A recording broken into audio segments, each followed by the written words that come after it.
Our story starts here where there was an ongoing race in the school. The girls were cheering from the side. Someone had reached the finish line. In just 2 minutes and 36.79 seconds, it was Chui Jing, the main protagonist of this story. The girls immediately erupted into fangirling. He looked calm as he poured water over himself, which only made things worse. The girls couldn't help but squeal even louder. One girl walked up and offered him a towel to wipe off his sweat. She looked unreasonably happy when he accepted it. While drying himself, he checked the system panel. He gained plus 20 running experience, and his running skill reached level 3 with 258 over 800 experience points. The experience gained was slightly higher than usual. Then he noticed something else. His charm had increased by plus 45. He frowned in disgust when he saw how quickly this useless skill leveled up. Suddenly, a ball was thrown at him. He blocked it with his palm. Someone had thrown it on purpose, though he had no idea why.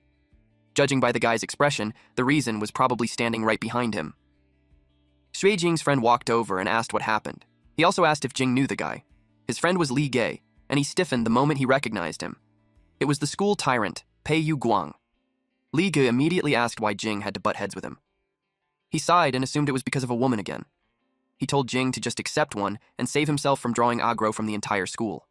But Jing had no interest in that. Li Gei pointed out that even if Jing didn't, the men around him clearly did. He also warned him that Yu Guang wasn't someone to mess with and asked what he planned to do. Jing answered that he would just work out. Li Gei nearly yelled that working out was useless and that Jing had to practice martial arts instead. It might be useless for others, but Jing was different. 1 month ago, he had inexplicably arrived in a world almost identical to Earth. Along with him came a translucent panel, and effort here actually paid off. His hard work was never wasted. As long as he practiced enough, he could activate the corresponding skills. He met the conditions and unlocked the skill, aiming, at level 1. Although daily training brought him huge benefits, the consumption was also massive. And when he opened the fridge, it was completely empty. He wasn't working this hard just to look cool. The place he lived in was called the 5th Metropolitan Circle. Since it was a circle, there was an inner area and an outer area. The farther out you went, the poorer and more desolate it became. The farther in, the more prosperous and noble. He still had half a year before graduation. He could either fight his way into the inner circle or stay poor for the rest of his life. It was time to make a choice. Jing went out to buy groceries, and the total bill came out to 210. It made him go pale, and he decided to take a few items out of his cart to stay within budget. He couldn't believe that 5 eggs cost 30. He muttered that this was just insane. While walking through a dark alley, something suddenly jumped out. It was a stray cat. It landed right in front of him like a professional scammer blocking the road. But then he noticed the scars. The cat was covered in injuries, as if it had recently lost a fight. Then the cat spoke, complaining that it never expected the world of stray cats to be this cruel. Jing froze, mostly because the cat had just spoken. He wondered what on earth was wrong with this cat. Then he noticed the rings on its tail. When he touched it, the system detected a divine substance. He absorbed the divinity. The planet he was on was called Earth Star, a world also known as Zhu Xia. 287 years ago, God died. On that day, all humans on Earth Star witnessed the spectacle with their own eyes. They rejoiced. When the gods died, humanity finally stood on its own, and Jing would grind his way up until he became a god himself. At Jing's residence, he gave the cat some cat food, but it refused to eat it. In fact, it looked at the bowl with clear disdain. Jing was annoyed. He couldn't believe this stray cat wouldn't even touch it. Then he remembered something important. This cat could talk. He realized it wasn't just a cat. He headed to the kitchen and started cooking. As he worked, he gained plus 20 cooking experience. He chopped vegetables and cooked everything over high heat. Soon, he placed a green pepper and shredded pork rice bowl in front of the cat. The moment the cat saw it, it started drooling. It ate happily. Jing wore a smug expression, satisfied that he had been right. He realized the reason it could speak human language was simple. It wasn't a cat at all. It was a human who had turned into a cat. And as for the reason, he suspected it had something to do with the rings on its tail. Suddenly, the system notified him that divinity absorption was complete. The divine skill, Twin Life, was inactive, but required divinity for activation. 525 over 50. He had met the conditions, and the system asked if he wanted to activate it. There was no need to think twice. He clicked yes. The screen glowed brightly before notifying him that the skill Twin Life had been successfully activated. Jing frowned, unsure what it actually did. The passive effect of twin life granted him 2 lives. After death, he could choose a resurrection time within 7 days. The cooldown was 3 months. He stared at the panel in disbelief. This was basically resurrection armor. If the passive effect was already this powerful, then the active skill had to be ridiculous. Unfortunately, the active skill was still locked. It required divinity to unlock, and he was only at 25 out of 500. Jing glanced at the cat, and briefly considered draining the rest of its divinity. But when he looked closer, he noticed how badly injured it was. That made him hesitate. Continuing to drain it now would be downright inhumane. So he decided to find another way. Still, he couldn't just let the cat go. He planned to head out first and search for clues related to divinity, and see what the cat would do while he was gone. The cat was left alone at home, with a camera watching it. In the outer ring. For people in the outer ring to enter the inner ring, the difficulty was absurdly high. Even if they managed to get in, they had to pay an exorbitant fee, often enough to bankrupt a small, wealthy family. Even so, countless people still rushed toward it, but what most people didn't know was that there was another way. If one could become a martial artist, all problems would be solved. While Jing was walking through a dark alley, a man holding a metal bat appeared in front of him. Jing calmly asked if there was a problem. The bald man turned to the blonde one and asked if this was the person their big brother Yu Guang had his eye on. They warned Jing that he was dead meat. Jing could only sigh. In the blink of an eye, the bald man collapsed. Everyone froze. They didn't even see Jing move. The blonde man was struck next. Then the third man was hit squarely on the forehead. Jing hadn't even stepped forward. He was just throwing pebbles. Combined with his skill, aiming. The men groaned in pain as they finally realized that Jing wasn't as harmless as he looked, but one of them still charged at him.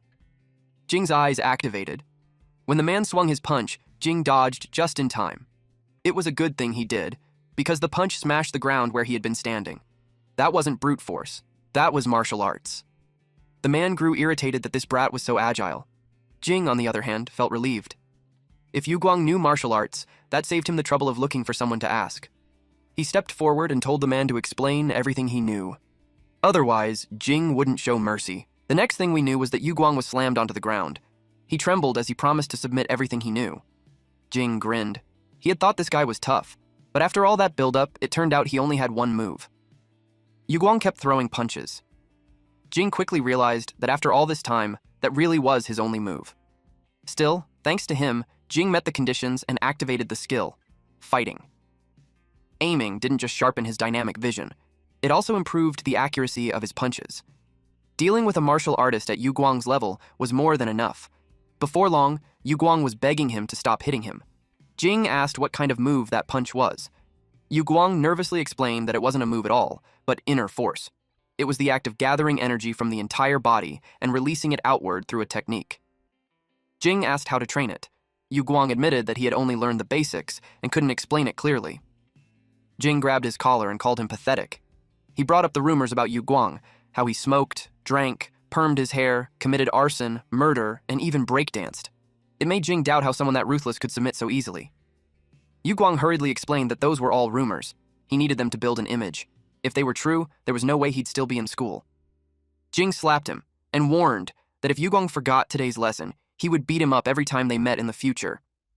He added that since Yu Guang liked bullying classmates, he was to write a self-criticism when he got back. Then he had to recite it 10 times in front of the class during morning reading tomorrow. One of his lackeys was to record it so Jing could check later. Yu Guang's face was swollen, tears dripping down as he swore he would obey everything Jing said. When Jing moved again, Yu Guang thought another beating was coming and screamed at him not to hit him anymore. But Jing only reached down and took his phone. He pulled up the dojo's address. Since Yu Guang couldn't explain inner force properly, Jing decided he would go there himself and ask. That night, at the city inner ring, Jing followed the map exactly. The system told him to turn right in 120 meters. The system notified him that he had experienced a battle. He gained plus 109 fitness points and plus 50 aiming experience. He felt refreshed, earning plus 33 health preservation. He also met the conditions to unlock the fighting skill. On top of that, he gained plus 68 battle experience. His stats updated. Fitness reached level 2 with 431 over 500 points. Health preservation reached level 1 with 269 over 300 points. Cooking was level 2 with 279 over 500 points. Running hit level 3 with 502 over 800 points. Charm stood at level 2 with 398 over 500 points. Aiming reached level 1 with 208 over 300 points. And fighting unlocked at level 1 with 68 over 300 points. Normally, grinding hard at the gym for an hour only raised fitness by around 200 points. This single, not-so-tough fight gave him far more than regular exercise, and even unlocked a new skill. He quickly realized something important. If he wanted to grow fast, he'd need to pick fights more often. Soon, he arrived at the Golden Wind Dojo. At first glance, the dojo looked surprisingly nice. He stepped inside and said he was there to visit. The staff immediately shushed him. The master was teaching a class. He turned to look. The master was instructing 5 students. He explained that the breathing method was the foundation of martial arts. By controlling breathing, one could activate the force within the body. Only when qi fully circulated could someone be considered truly initiated. Jing's eyes lit up. This introductory cultivation method was exactly what he had been looking for. He leaned closer and whispered to the staff, asking if he could join. She blushed when he got close. She clearly found him handsome. She told him he could join, but warned him not to force himself. From that brief exchange, his charm gained plus 30 experience points. He thanked her and walked over to an empty cushion. He listened closely as the master spoke. The staff watched nervously, unsure if Jing could handle it since this was his first exposure to martial arts. They were instructed to inhale as deeply as possible and then hold their breath. The staff silently hoped at least one student would succeed. Otherwise, the master would blame her for wasting his time. When the master counted to 37, several students had already given up. Others' faces twisted as they struggled to hold on. She felt disappointed when even Kui Jingyuan, the one she had the most hope for, finally gave in. The master's expression darkened as he walked toward her. She hurriedly begged him for a few more days, promising she would find a suitable disciple. But to her shock, he walked straight past her. He told her to stay quiet. There was still a child holding on. He stopped in front of Jing. Only then did Jing realize the truth. The breathing method sounded simple, but it was brutally difficult. Massive amounts of oxygen surged into his lungs. Without strong lung capacity, one wouldn't even qualify to practice. Inside his body, true qi expanded nonstop, swelling as if it were about to burst. The time was up. Jing slowly exhaled. The system notified him that he had activated the skill Inner Force, now at 69 over 200. When he opened his eyes, the master and the staff were already crowded around him. They asked how he felt and whether he had any discomfort anywhere. He answered honestly. On the contrary, he felt refreshed. The staff asked for his name and then asked if he wanted to join the Golden Wind Dojo. Suddenly, the glass window shattered. Something burst inside. It was a large, flying insect, and it instantly devoured one of the students. Everyone froze in horror. No one could even understand what they were seeing. The master reacted first. He opened the door and shouted for everyone to leave immediately. He called for the staff member, Zhang, to help maintain order. Blood sprayed everywhere. The monster turned its attention to her next. Jing didn't hesitate. He rushed forward to save her. They crashed to the ground together. Pinned beneath him, she strangely felt relieved and a little happy. She even wanted to be pinned down by our boy forever. Jing's charm increased by plus 20 points. In that moment, he remembered what Yugang had once said. Inner force gathers energy from every part of the body, then releases it outward through a single move. This was the perfect chance to test it. So Jing did. The large beetle-like monster rushed straight at Jing. He punched it in the head. The impact released a violent wave of wind. Jing hoped this thing wasn't like a cockroach, able to withstand hundreds of times its own body weight. If it was, then brute force wouldn't work. He needed to concentrate all his strength into a single point. He adjusted instantly. The next strike crushed its outer shell. The system notified him that he had activated Inch Force, now at 80 over 200. The monster was blasted backward, hissing loudly. Its blood splattered across the room. Only then did Jing realize the truth. It looked terrifying, but it was far weaker than it appeared. Zhang stared at him in shock. The master, however, looked worried. Jing had only just grasped qi force, yet he had released an enormous amount all at once. His body wouldn't be able to handle that kind of strain. The monster steadied itself and let out another furious hiss. Jing could tell. It still wanted to fight. He calmly declared that the outcome wouldn't change, no matter how many times it tried. Qi surged through his meridians and gathered in his arm. Pain followed immediately. His chest tightened and he suddenly coughed up blood. Something was wrong. The monster charged again. That was when Jing realized he had pushed himself too far. Alarm shot through him as he watched it close the distance. Then, unexpectedly, someone struck. In a single flash, the monster's body was cut clean in half. Jing froze in disbelief. A woman stepped forward and introduced herself. She was from the White Raven Squad, captain of Squad 838, codename Void Blade. Her team took control of the area and ordered all unrelated personnel to evacuate immediately. This was the first time Jing had ever heard of the White Raven Squad. To kill that cockroach-like monster in one strike meant only one thing. The people in this organization were terrifyingly strong. Voidblade glanced at Jing and quickly assessed him.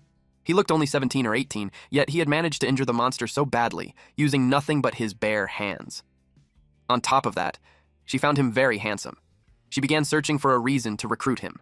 She walked over and handed him a note. On Sunday afternoon at 5 o'clock, she wanted him to go to the address written there. She promised she would tell him what he wanted to know. Jing accepted the paper. Written on it were the words, Ching Cheng Library, 7th floor. Outside the dojo, Jang hurried over and asked Jing if he was okay. She fussed over him, insisting on taking him to her house. When she realized what she said, she changed it to the hospital for a checkup. He reassured her that he was fine. He thanked her for allowing him to visit the dojo. After that, he left. She called out, telling him to come back tomorrow. But the master quietly shook his head. He felt it was unlikely. For a child to display that level of strength upon first contact with the chi, a small dojo like theirs simply couldn't hold someone like him. As Jing walked down the street, the system kept sending notifications. He gained plus 29 fitness experience, plus 89 health preservation experience, and plus 50 charm. He also earned plus 98 fighting experience, bringing fighting to 166 over 300. He met the conditions to activate Inch Force. Inch Force was simple in concept. Gather ki into a single point, then accelerate it to maximum speed within the shortest distance. Used properly, even the toughest defense could be shattered. Jing wanted to experience it one more time. He tried activating it again. Instantly, nausea hit him. He remembered the master scolding him earlier for abusing chi like that. Jing decided not to court death. He would rest properly and see how things went tomorrow. After learning about the White Raven Squad and that cockroach-like monster, he couldn't stop wondering how many secrets the world was hiding from him. In the end, he decided to visit the address on the weekend. When he reached home, he noticed a light coming from his window. He checked his phone and saw what the cat was doing. It was sitting in front of his computer. The moment Jing entered and spoke, the cat jumped in surprise. He asked why it was messing with his computer. Caught red-handed, the cat still tried to play dumb. That only annoyed Jing. Since the cat refused to explain, Jing decided to settle the score later, after he got some sleep. He lay down on his bed. The cat tilted its head, sensing something was wrong. It caught the smell of blood on him. Did he get into a fight? That thought instantly annoyed the cat. She had already claimed him. Who would dare bully what was hers? She jumped onto Jing's stomach and demanded to know what happened. She told him to speak up. No matter who it was, she, Ning Fengna, leader of the dragon sect, would seek justice for him. Jing calmly confirmed something first. So, it really could talk. He admitted that he had always known it was human, but he was exhausted. They could talk after he slept. And, just like that, he was out. Fengna yelled at him furious, telling him to at least explain before falling asleep. The next day, Jing's stamina had fully recovered. They chatted over a meal. Fengna learned that he hadn't been beaten by anyone. He had defeated a monster instead. Jing confirmed it with a nod. She frowned. She had never heard of monsters roaming freely into the city. Jing reached out and patted her head. He thanked her for worrying about him. She instantly blushed when he called her by name. Putting on a tough front, she told him he wasn't allowed to address her so casually. He had to call her respectfully. As the sect leader, she demanded he call her Lord Na Air instead. Jing went along with it. Since she could speak, he finally brought up something else. He wanted an explanation for what she had been doing in the video on his computer. Her eyes widened. Cold sweat broke out as she froze in place. The thing on Fengna's tail was called a cattail ring, a type of god relic. She was looking up information about it. He reached out and touched her tail. She shrieked. 287 years ago, God died. It was said that the golden specks of light left behind were god relics. He had only heard stories about them before, but now he was seeing one with his own eyes. Now he finally understood how it could absorb divinity. She asked him how long he planned to keep pinching her tail. He felt a little embarrassed and pulled his hand back. He asked if she was searching for instructions on how to use it. She said she didn't want to use it. She wanted to take it off. She explained that the Dragon Sect was the largest gang in Qingcheng. They didn't just control entertainment venues, they also worked with martial arts halls to run drug businesses. Their growth had been too fast, and it attracted jealousy. She had been attacked inside her own villa. Someone put that thing on her, and she turned into a cat. By the time she barely managed to escape, the Dragon Sect had already fallen into someone else's hands. She could only return to her human form if the ring was removed. And she wanted those people dead. He asked what she planned to do next. He said that if the answer couldn't be found online, the library was probably a dead end too. She told him she already had a plan. That plan was for him to train in martial arts and become strong. He asked what that had to do with removing the ring. She explained that once he became strong, different organizations would come looking for him. And among them, there might be a god relic holder. By following those connections, they could eventually find a way to remove the cattail ring. He grinned when he heard that people would come knocking on his door. Because of that, she planned to introduce him to the best dojo. She asked if he had heard of Hidden Dragon Dojo. He said yes. Back when he wanted to learn martial arts, he had checked the tuition fees of every dojo in Qingcheng. Hidden Dragon Dojo was the most expensive of them all. But that wasn't what he remembered most. What he remembered was the overwhelming number of bad reviews. She scoffed and said those people were trash. They couldn't endure hardship, so of course they failed. She added that among true martial artists, no one looked down on Hidden Dragon Dojo. He asked how he could get in. She said the answer was simple. Follow the rules of the Jianghu. Storm the dojo. He stared at her in disbelief and asked if they would really accept him after he smashed the place up. She looked at him like he was hopeless and said dojo storming was just an interview. Disciples were divided into ranks. Some paid to enter, but even if they trained seriously, it meant nothing without talent. Others had talent but lacked real strength. If it took 10 or 8 years just to become capable, that was useless, too. On the path of martial arts, mindset mattered most. Only someone with an invincible spirit could throw an invincible punch. Dojo storming was a way to recommend oneself, and the best way to prove that spirit. She told him to go tomorrow. She still had some things to take care of. The next day, a disciple welcomed Jing at the entrance of the Hidden Dragon Dojo. They shook hands, but the man suddenly tightened his grip. Jing felt the pressure and assumed it was a test. Since it was a test, he decided to take it seriously. He squeezed back with full force. The man yelped in pain and started whining that his hand was about to break. Other students quickly gathered around and burst out laughing. They told Jing not to take it personally. Apparently, that guy was a martial arts fanatic who tried to spar with everyone he met, and lost almost every time. The man's face turned red as his loud-mouthed classmates exposed him. Only then did Jing realize the guy was just a random passerby. At that moment, the crowd suddenly parted. The old dojo master was approaching, along with several direct disciples. The students were stunned. Even the old master had come out, along with direct disciples who rarely showed their faces. Some whispered nervously, wondering if something big had happened, or if the dojo was about to shut down. The old dojo master was Meng Boshang. He sat in a wheelchair with a black cat resting beside him. Pushing the wheelchair was a petite woman named Zhu Shanying. To his left stood a green-haired man, Chen Fuguang. To his right was a tall man named Li Qi. Behind them was a woman named Meng Qingjiao. Jing froze. Fengna was there. The dojo master raised his hand, and the chatter instantly died down. He looked at Jing and asked if he had come for a dojo storming. Fengna gave Jing a quick wink. Our MC glanced at her and commented that she wasn't bad.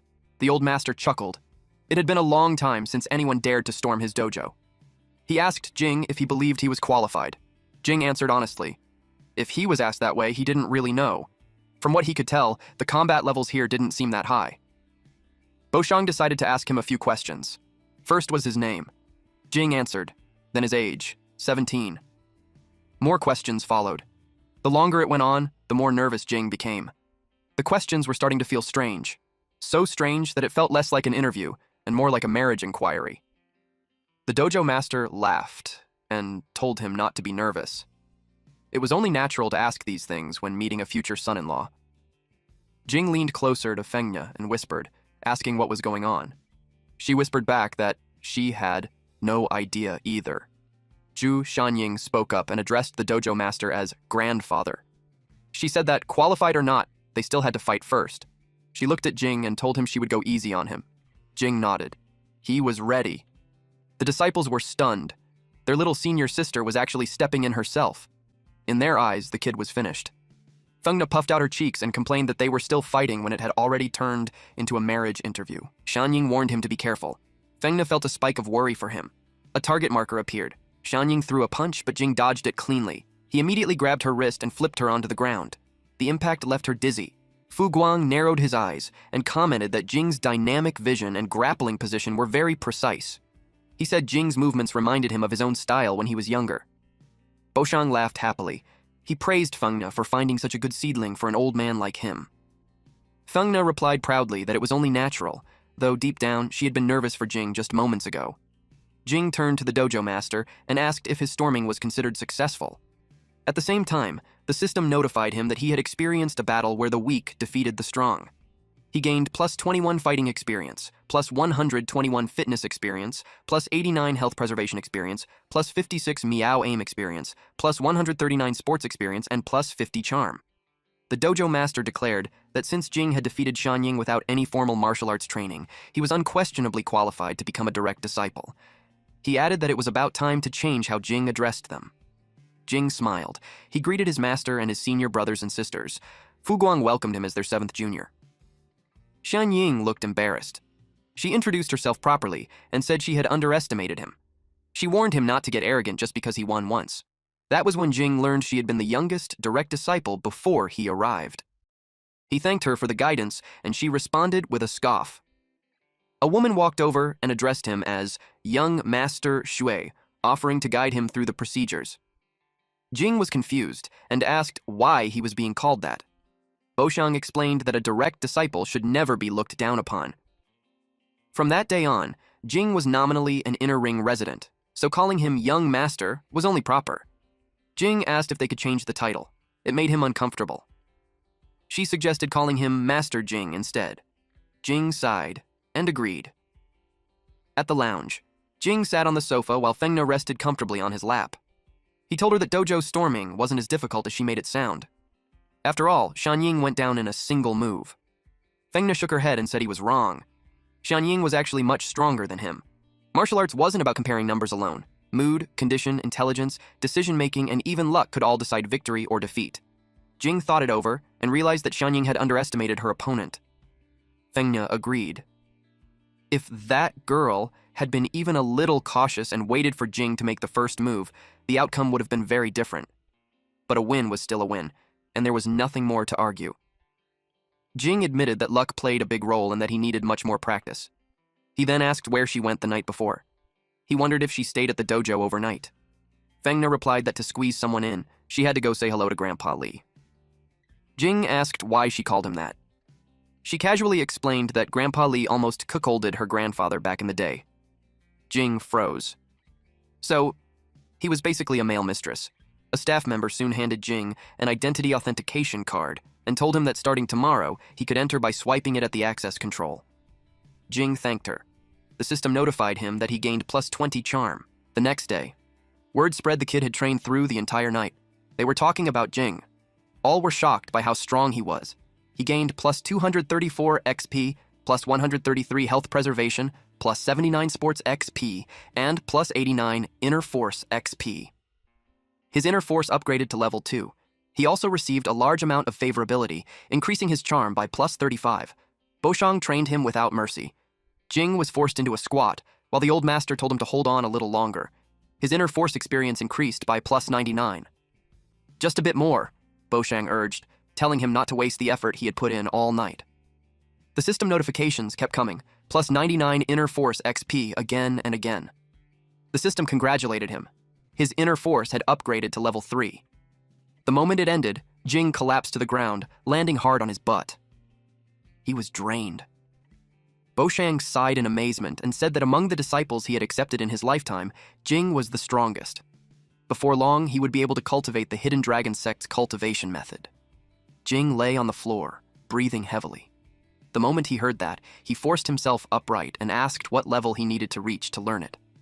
Boshang stared at him, realizing this kid was a true martial arts fanatic. Boshang told him to hold out his hand.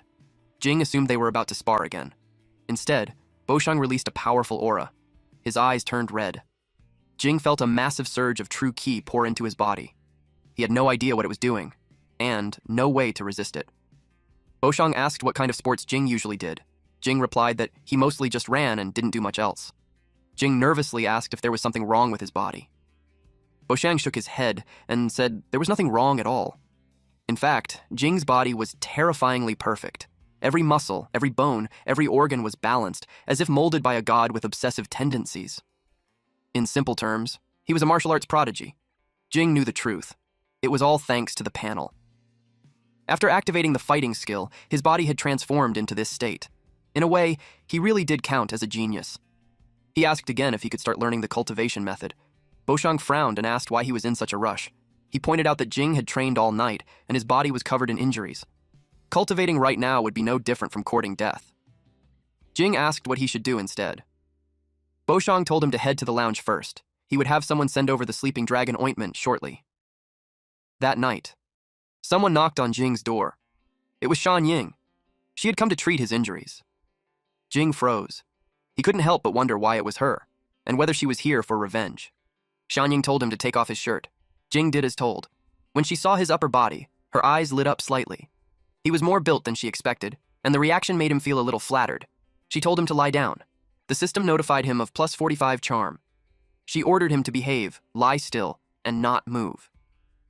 She began applying the medicine to his body. Jing told her to wait. He honestly couldn't tell what she was trying to do. The way she moved made it feel like she was deliberately teasing him. She leaned in close as she spread the ointment across his chest. While she was on it, she revealed that she was actually competitive. His face heated up, but he noticed that despite everything, his self-control was still holding. While she's on top of him, she asked why he wasn't saying anything. Jing replied calmly that it was fine as long as she was happy. After a moment, she admitted that losing to him had been her own carelessness. Even so, she had felt unwilling and decided to use this chance to tease him a little in return. The system notified another plus 45 charm. She said she hoped he wouldn't be angry with her. Jing's charm kept increasing, but his expression looked stiff. He explained that he wasn't angry. He was just in some pain, and it wasn't a big deal. She said the upper body was done and suggested that he take off his pants next. When she reached for them, Jing quickly grabbed her hand and told her he would do it himself. She giggled, saying she had only been messing with him.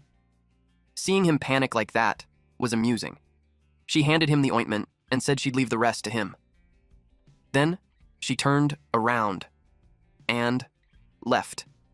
He performed a session of hibernating dragon technique stance training and earned plus 98 fitness experience.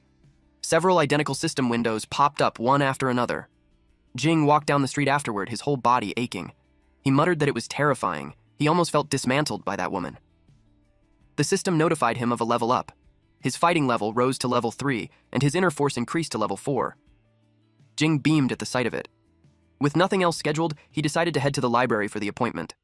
As he walked, he muttered that the name White Raven Squad sounded extremely Chunabu.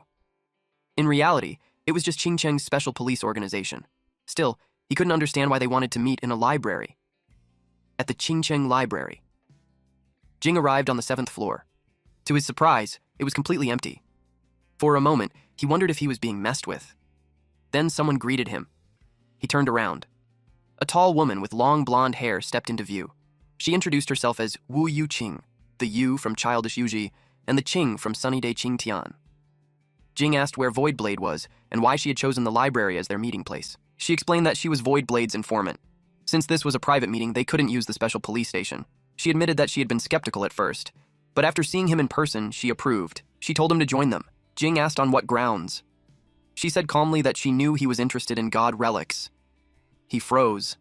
His reaction alone was enough to confirm it. She smiled slightly and asked how he had learned about the concept of god relics. He didn't want to answer her question. Instead, he became curious about the woman herself and what kind of background she had. She said it didn't matter if he didn't want to talk. It was her fault for not explaining things first. She poured him a cup of tea. He took a sip. It was just plain water. She then poured the remaining water back into the pot. After that, she poured him another cup. She told him to taste it again. Jing was confused. It still looked like ordinary water, and he couldn't figure out what she was trying to prove. He drank it and froze. The water was sweet. She calmly explained that 287 years ago, God died. Or more precisely, a deity died. When that deity perished, countless points of light scattered across the world. They called those fragments God's blood, God's blood fell into objects, living beings, and even things born from human imagination. Anything infused with God's blood became what they now called a relic. The item in front of him was one of them. Serial number, God-1567, Sweetwater Kettle. Jing leaned closer, wanting to inspect it properly. A part of him suspected she might have just added sugar beforehand. She handed the kettle to him. The system immediately detected a divine substance. His divinity began increasing by +5 repeatedly. His total divinity climbed to 502 over 500. He confirmed it instantly. He could absorb divinity simply by touching God relics. His active skill was now fully recorded. Jing was stunned. He asked what the kettle's actual function was. Did it make water sweet without sugar? Could it boil water out of thin air? As he spoke, his divinity continued to rise, because he was still holding it. His guess was close enough. She giggled, thinking that he clearly hadn't seen much of the world yet, and somehow that made him even cuter. Jing noticed that the water level didn't seem to drop. He wondered if the kettle was infinite. She was impressed that he actually used his brain. He kept receiving notifications of divinity, increasing by +5 points. He stopped counting once he realized he could finally activate the skill. As an outstanding student of Chingcheng-affiliated high school, she expected him to understand what that meant. He thought it over and looked at the Sweetwater Kettle again. A perpetual motion machine, something capable of overturning the basic laws of the universe. He even wondered if the endless electricity in the inner ring was connected to relics like this. She told him not to overthink it. The very nature of a god relic was unreasonable. It was something no man-made object could ever copy. He asked her why she had taken the initiative to tell him all this. It was because 3 days ago, he had defeated a monster with the body of an ordinary person.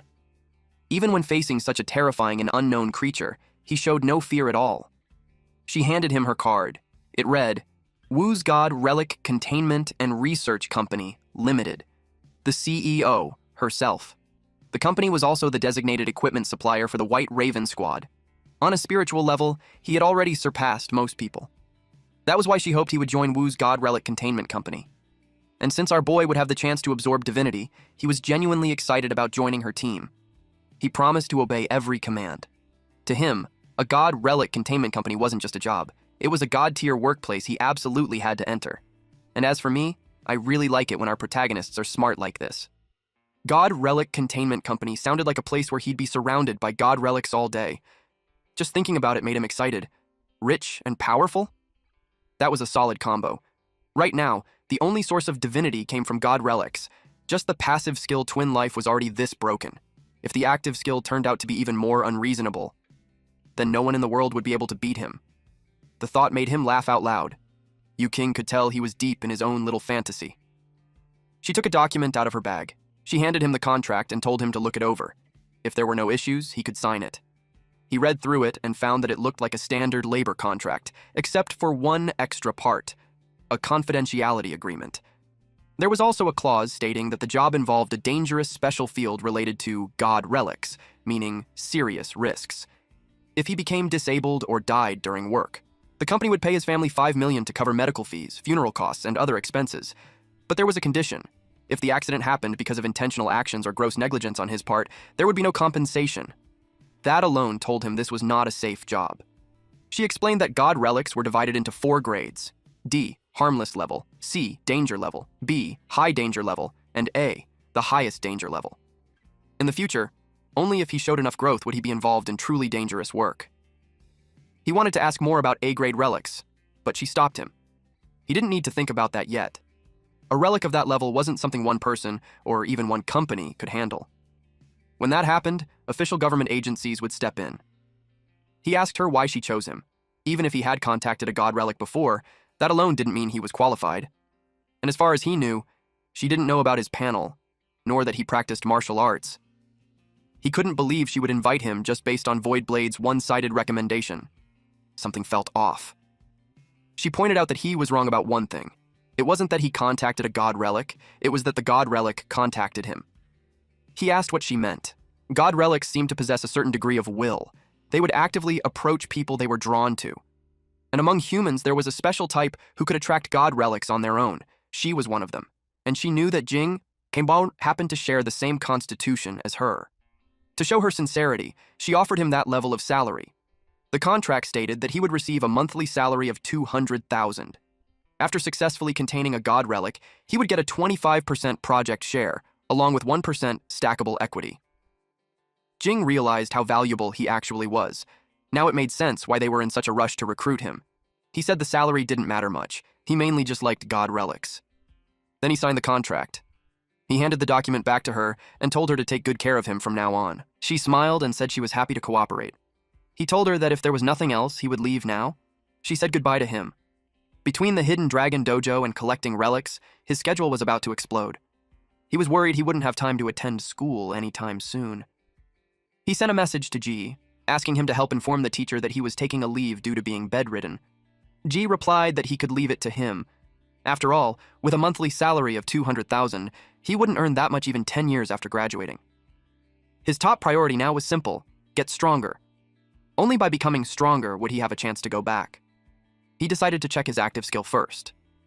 While walking through the outer ring, he summoned his system panel. The divinity required to upgrade Twin Life Level 1 showed 502/100.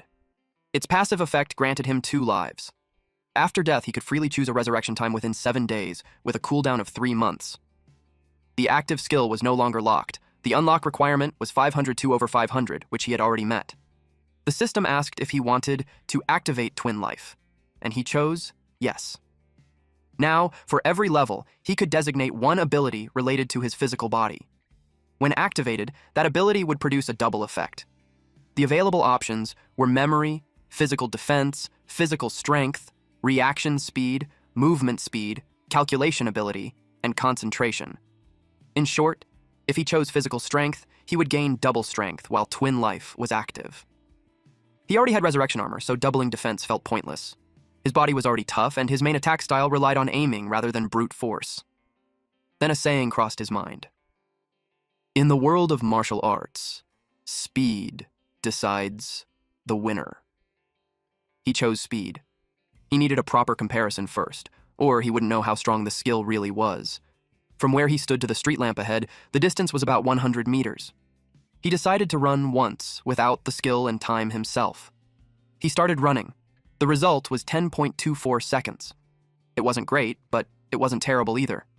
He decided to activate the skill and run back to see if there was any difference. He returned to the starting point and ran again. This time, he was so fast that only a trail of light remained behind him. His time was 5.12 seconds, exactly twice as fast. Now he understood. Twin Life wasn't just a gimmick. It had real substance. For an ordinary person, improving a 100-meter sprint from 20 seconds to 12 seconds was manageable with hard training. But beyond that point, every 0.1 second improvement required 100 or even 1,000 times more effort. Without extreme talent and massive resources, it was nearly impossible. Hypothetically, in a high-intensity hand-to-hand fight where even the smallest mistake meant death, activating the skill would create acceleration that completely defied logic and intuition. That would be a guaranteed kill. He was very satisfied with Twin Life. It ignored physical laws and natural limits, making it a truly divine skill that broke the rules. While his body was still warm, he wanted to test it a few more times. But to his surprise, the skill had already entered cooldown. From activation to now, only 20 seconds had passed. He realized he would need to use this ability very carefully in the future. He also had no idea when it would recover. With that, he decided to head home. After training all day, his entire body ached. When he arrived home, he planned to take a bath first, then enjoy a long, peaceful sleep. Tomorrow, he would still need to go to the dojo. His vision suddenly turned dark. The next day, he was lying outside near the staircase when his phone rang and woke him up. He realized he had been asleep for 6 hours. He had no idea why he ended up sleeping in the hallway. The first thing he did was check Twin Life's recovery. His eyes lit up when he saw that it was almost fully refreshed. Based on that, he quickly figured it out. Every 1 second of Twin Life usage required 1,000 seconds of cooldown recovery. If he used it to the limit, it would take around 6 hours to recover completely. Just then, a message popped up from Shanying asking why he still hadn't come to train. Only then did it hit him. He was late. He rushed off immediately. Eventually, he arrived at the Hidden Dragon Dojo. He burst the door open. Shanying was helping a student stretch into a split when she saw him. She immediately rushed over and said he arrived just in time. She grabbed his hand and pulled him to the center, announcing that they would spar to demonstrate the proper use of Jin force. The students started whispering among themselves, placing bets on who would win. One guy was confident it would be Shan Ying. In his mind, she had only lost last time because she was careless. Jing had just started learning martial arts. There was no way he could win again. A few even hoped she would go easy on him and not break him. Jing knew that even though she called it a demonstration, she was really trying to reclaim the reputation she lost last time, and this time she wouldn't be careless. But that didn't bother him. For him, this was the perfect chance to test his own ability. After briefly asking for her guidance, he activated Twin Life Level 1. She was about to strike him with her palm, but he vanished in an instant. The next second, he grabbed her arm and slammed her to the ground. The impact left her dizzy. She couldn't understand how she still lost when she had clearly used her full strength. He calmly declared that she had handed him the win. He gained plus 97 fighting experience. He also gained plus 81 fitness experience and plus 49 health preservation experience. On top of that, his aiming experience increased by plus 26, his sports experience increased by plus 69, and sports upgraded to level 2, 9 out of 500. Only then did he realize something important. This was no longer considered a weak defeating the strong. After activating Twin Life Speed, the system no longer judged him as weaker than Shan Ying. Shan Ying had rich combat experience and was fully on guard, and yet she still couldn't react in time. That made him realize just how terrifying his power had become. From now on, his training would focus on fully mastering the speed difference. Moments later, Fu Guang waved at him and asked if he wanted to practice the hibernating dragon technique together. He accepted his fifth senior brother's invitation. Later on, Fu Guang was in complete disbelief. He had thought the rumor about Jing practicing the hibernating dragon technique for one night was just bragging. But now, he could clearly see it. Jing had almost cultivated Dragon Ki. When Fu Guang first practiced the technique, he could only last half an hour. The comparison felt ridiculous. Still, he explained something important. In the martial arts world, there was a legendary ultimate physical state called the treasure body. It meant refining one's physical body into a true treasure. In that state, the body would reach 5 kinds of perfection: muscles holding dragons and elephants, iron tree coiling tendons, skin blooming glazed glass, indestructible jade bones, and blood dripping molten gold. Muscles holding dragons and elephants meant muscles so powerful they seemed to house water dragons within them.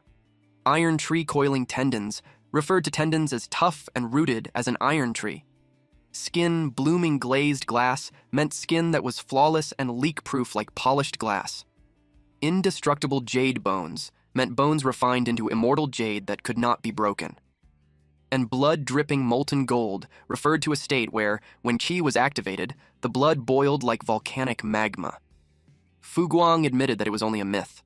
No one had ever truly achieved it. Deep down, Jing felt differently. Just because others couldn't do it didn't mean it was impossible for him. The thought sparked something inside him. He wanted to become a martial arts myth himself. Suddenly, someone burst in through the window. Fu Guang was completely spooked by what his eldest senior brother had just done. Glass shards scattered everywhere. Fu Guang quickly introduced Jing to the man. He explained that this was the dojo's strongest eldest senior brother, Boshang. He also had plenty of quirks. The system informed Jing that Qi didn't like talking, was a muscle maniac, feared trouble, believed force was supreme, was obsessively protective of his wife, and hated using the front door. Fu Guang added that Boshang preferred entering by breaking windows. When Jing looked at the shattered window, his eyes widened. He couldn't believe that Boshang had jumped from the ground all the way to the highest floor. Jing couldn't help but wonder how much strength that required. Fu Guang asked their eldest senior brother if he'd come looking for him. Qi merely waved his hand, and Fu Guang instantly understood. Fu Guang told Jing that he had some matters to take care of and would be leaving first. Before going, he reminded him of one crucial thing. The essence of the hibernating dragon technique was force delivery and shaping. Then he left by jumping straight out the window. Only then did Jing realize something. Lately, he had been focused only on increasing the quantity of qi, never once thinking about shaping it. With a new idea forming, he began trying to combine it with his aiming ability. 3 hours later, he took a deep breath in. He continued meditating until his veins bulged from the strain. Then, he flicked his finger. The force exploded outward, sending a shockwave through the air. He realized it was far more impressive than launching roadside pebbles. Someone arrived, clapping slowly. It was the dojo master. He hadn't expected that. On top of Jing's outstanding physical talent, he also possessed such remarkable talent in sports. He handed Jing a pill and told him to eat it. Jing accepted it, and without hesitation, placed it in his mouth. The dojo master then told him to look at him. Jing felt something strange. It was as if he were floating into nothingness. He couldn't tell where he was anymore or what the master had done to him. The pill began to glow. It transformed into a golden dragon, and Jing was instantly alarmed. The dragon slowly opened its eyes. Golden light reflected in Jing's own eyes. Then he saw it. Golden scales began forming on his right arm. Jing had a headache. It felt as if the ki around his body was scurrying in all directions. He wondered if it was because of the pill. He took a deep breath, trying to calm the ki first. He activated the hibernating dragon technique and held his breath. Deep within his consciousness, a wonderful feeling surfaced. At the same time, all his distracting thoughts appeared. The dragon stood right in front of him. He focused on cultivation, and the dragon's body slowly wrapped around him. Soon, golden light flooded everything as he fused with the dragon. His body transformed, covered in dragon scales. His eyes also changed, becoming like a dragon's. He met the conditions and activated the skill Visualization. Visualization Level 1. 0. Over 300. Eventually, he opened his eyes. He was shocked to find himself back in his real physical body. The master explained that if he hadn't returned in time, his ki would have been completely exhausted.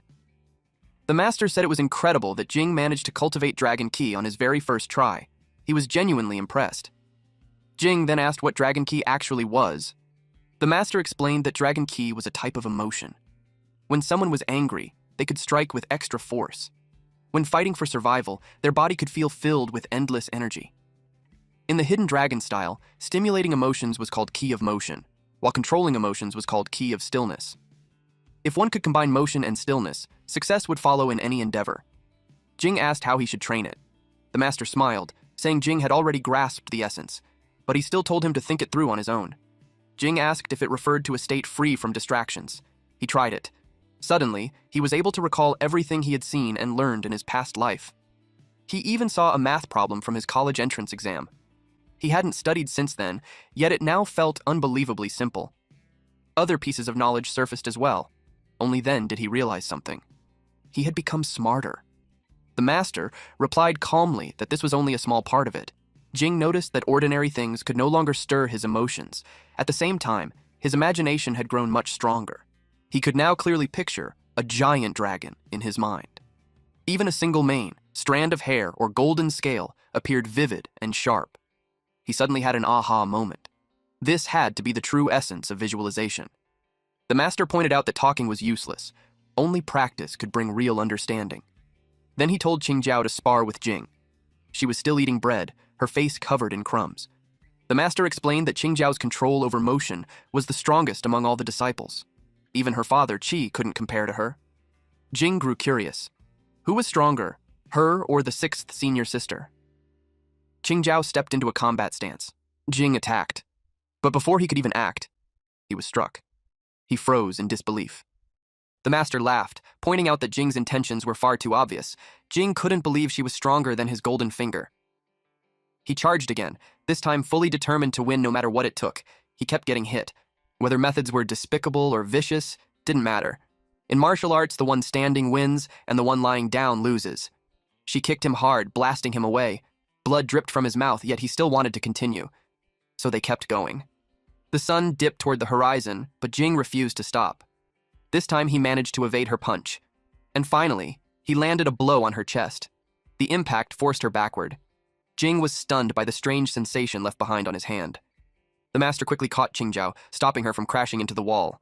He announced that training for the day was over.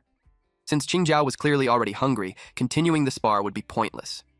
He told her to go rest first. Jing asked why the fourth senior sister never spoke. The master explained that something had happened to her when she was young, but he said he would explain it in detail another time.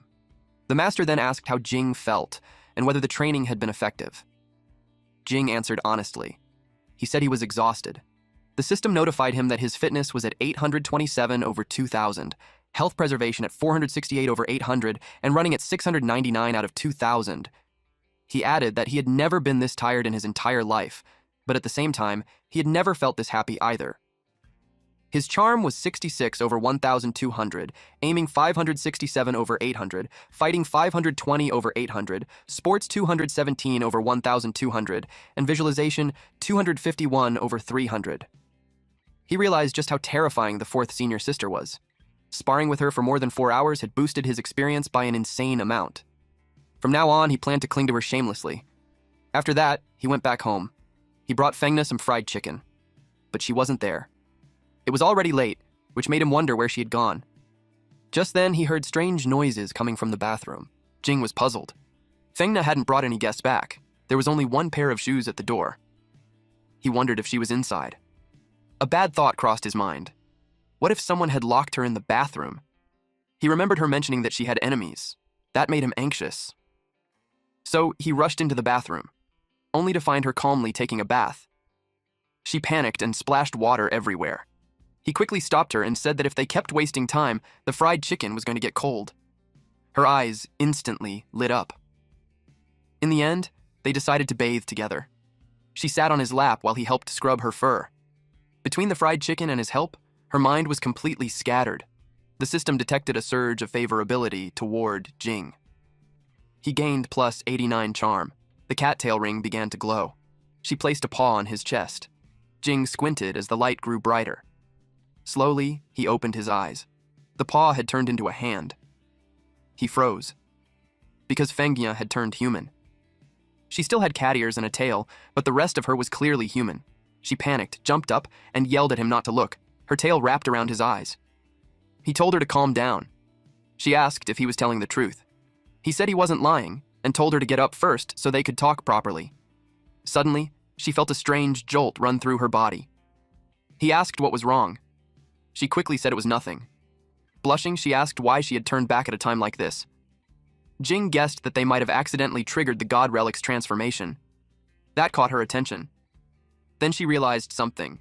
Just moments ago, she had generated a tiny bit of charm toward him. Jing asked if a small spark of that feeling, plus fried chicken, was enough to turn her human again. The trigger condition sounded completely ridiculous. She also noticed the cat ears, sharp canine teeth, and tail were still there. That only made her more annoyed at the useless junk left behind by that so-called god. She warned Jing not to misunderstand anything. This was clearly an accident. She stopped mid-sentence. She felt something change. She noticed the reaction in his body. Jing sighed and explained that it was an involuntary reaction, not something he could control, but if she didn't move away soon, he really might lose it. She told him she would move her tail away, but he had to keep his eyes closed. He agreed. As she carefully backed up, she slipped and fell. The sudden movement brought them too close, and their sensitive areas touched. Her face turned red like a tomato. The sensation was overwhelming for her. Jing clenched his teeth, holding on to every bit of self-control he had. He told her to move slowly, because if she kept struggling like that, it would be extremely hard for him to endure. She cried and insisted that she didn't do it on purpose. He knew that. He told her to hurry up and get out while he could still control himself, otherwise she wouldn't be able to leave. That completely scared her. She dashed toward the door and slammed it shut behind her. Jing finally relaxed. Only then did he dare open his eyes. An hour later, he stepped out of the shower and saw that she had already turned back into a cat. She didn't understand why. After calming down, she had simply reverted on her own. Now, she couldn't turn into a human again, no matter what she tried. The situation baffled her. He sat beside her and reached out to pet her, but she dodged away. He understood her reaction, especially after what had just happened. He told her that he had recently met someone knowledgeable about god relics. Tomorrow, he would go ask about her specific situation. Maybe there was a way to help her turn human again. She began imagining what she would do if she transformed one more time. She would torture him. The thought made her laugh evilly. Jing could only sigh. The next day. Because Jing slept early and woke up early, his health preservation increased by plus 38 and upgraded to level 3, 3/800. Fengna was curled up beside him. Seeing her sleep so peacefully, he couldn't help but smile. He got up when his phone vibrated with a message. It was from Yu Qing.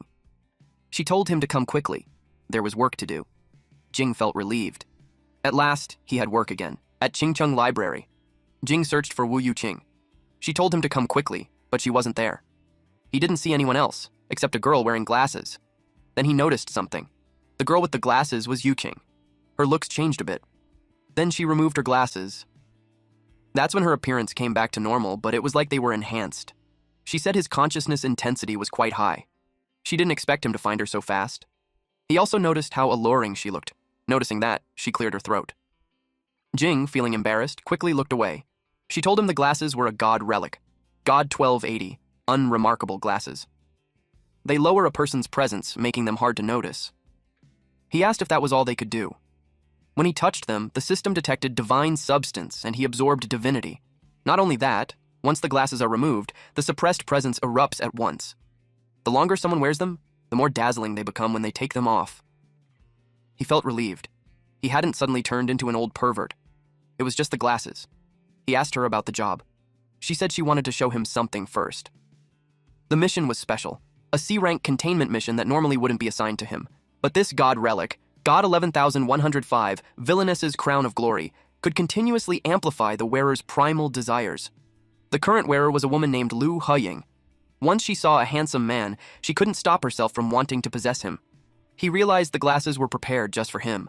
She said his foundation was already solid. As long as he wore the glasses in advance, the moment he took them off, he would completely detonate Lu Huying's desire.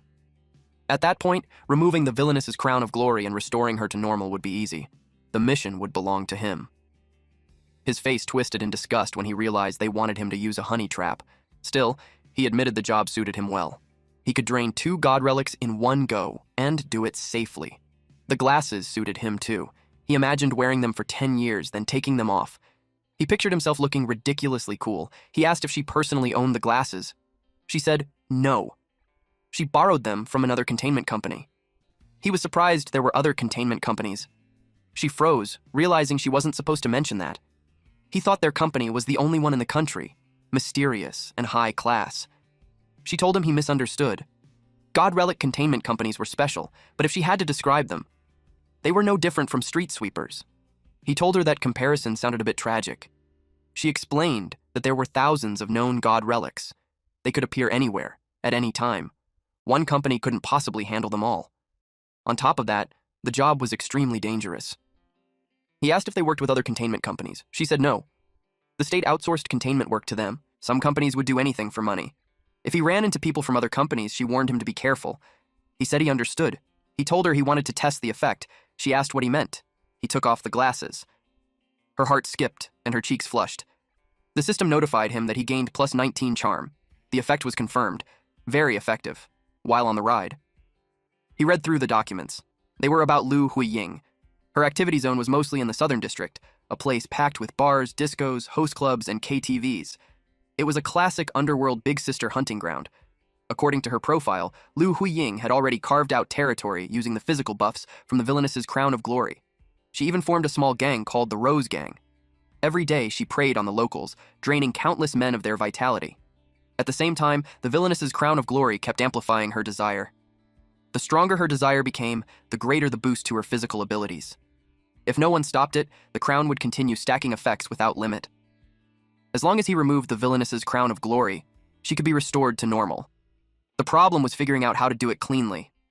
Moments later, at the Southern District, the driver told the passengers to exit from the rear door.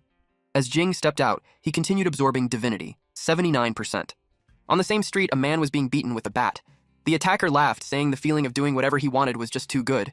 That woman agreed. She said she loved doing whatever she pleased, and if anyone dared to control her, she'd beat them up. Jing saw her and thought the old woman was way too chunabu. Then it hit him. This was Lu Huying. An old man told Lu to take care. She asked who said she was leaving. Then she asked where his 2 sons were, since she hadn't seen them today. The man joked that if she wanted a man, he could call one for her. With a sly grin, she said she wanted both. Jing hid in a corner. The moment he realized she was an old hag, he decided he'd rather die than try to seduce her. Some rowdy men showed up. One of them said that with Brother Duan stepping in this time, the crazy woman Lu was as good as dead. Jing saw they were here for revenge. He chose to stay hidden and watch for now. The Razor Gang leader, Duan Kai-ping, shouted at Lu. He said he'd heard she'd been very arrogant lately. Lu Huying, the Rose Gang leader, asked who he was. One of the beaten men told her it was Duan Kai-ping from the Razor Gang. They blamed Kai-ping for beating them up. She looked him over and said his body was pretty good. She asked if he wanted to play with her. That set him off. He threw a punch, but she dodged it easily. He demanded she return his territory. She kept slipping past his fists. Jing learned that this had once been Razor Gang territory, until Lu's Rose Gang took it. That was how the feud started. To him, this was clearly a gang war. The Razor Gang members rushed in, mocking her for only knowing how to dodge. The Rose Gang jumped in as well. Then one of them was struck in the head by a brick. Lou froze when she saw what happened to her little Bao. The man she'd spoken to earlier was the boy's father, and he panicked when he saw his son hurt. That ruined her mood completely. Kaiping smiled. She was finally serious. He unleashed his real skill. This time his attack landed. She slammed into the wall. Instead of backing down, her eyes lit up. Now she really wanted to trade blows with him. They charged at each other, and the scene exploded into pure chaos. Jing realized this thug named Kaiping wasn't simple. He flattened his palm into a blade. His hand turned sharp, slicing iron like mud. Even so, Huiying only suffered a shallow scratch. In terms of pure martial skill, Kaiping was far stronger than her. But she was absurdly tanky. No matter how he struck, he couldn't really hurt her. She managed to land a hit with her bat, and it made him cough up blood. Jing received a notification. Divinity absorption was complete. Movement speed was activated. He could choose between physical strength, physical defense, reaction speed, calculation ability, concentration, and memory. He had chosen speed last time, so this time he paired it with strength. He was curious how strong he'd become after the upgrade. He picked his target and flicked a pebble. It flew like a bullet. When it struck Kaiping's leg, bone shattered on impact. Jing could tell immediately. This wasn't a small increase at all. Lu looked around, trying to find who attacked. She shouted for him to come out at once. Kaiping, on the other hand, was furious. He thought she had launched a sneak attack. He decided to retreat. Before leaving, his men warned her that they would come back for revenge. She admitted that those hits actually hurt quite a bit. Jing stepped out of hiding. She asked if he was the one who did it. Jing admitted it was him. She then asked if he had brought a gun. He replied, "Sort of," and assured her he wouldn't use it on her. He could tell at a glance that she had no real fighting method. Anyone could see she had never undergone proper training. So he decided to face her head-on, without ruining his looks. If things went badly, he planned to take off his glasses midway to control her instead. She laughed and said the only place he could deal with her was in bed. Jing closed his eyes and focused. The aura he released startled her. For the first time, she felt that he might actually be very strong. She asked who he was. He answered calmly that his name was Set. Jing activated Twin Life. He moved in a blur. He kicked Lu straight in the torso and slammed her into the ground. The impact shattered the surface beneath her. She barely had time to react before she saw his fist closing in. It struck her face head-on. He followed up with a flurry of punches, each one landing squarely on her face. The final blow sent her crashing deep into the wall. The impact was so heavy that even Jing felt his fist tremble. The noise drew a crowd. People whispered, wondering if a movie was being filmed. Even the wall had collapsed, and some worried Lu had been crushed underneath it. Everyone started to wonder who Jing really was. She stood back up. She was furious at the kid. The crown on her head released, an ominous aura. She told him he had truly pissed her off. Jing, on the other hand, was enjoying the fight. She swore she would smash him into meat paste. She swung her bat, but he slipped past it. He drove his knee into her face. Blood spilled from her nose. But there's this creepy smile on her face even after taking that hit. It's because she grabbed his arm and told him he wouldn't be able to run away now. Then, she froze in shock when he calmly placed a finger on her forehead. Our ultra super duper Giga Chad MC activated his aim and flicked her forehead. The force was ridiculous. She dropped her bat, clutched her face, and screamed that her eyes hurt. Jing remembered his master's words. Despicable or malicious, it didn't matter. As long as you win, any move is valid.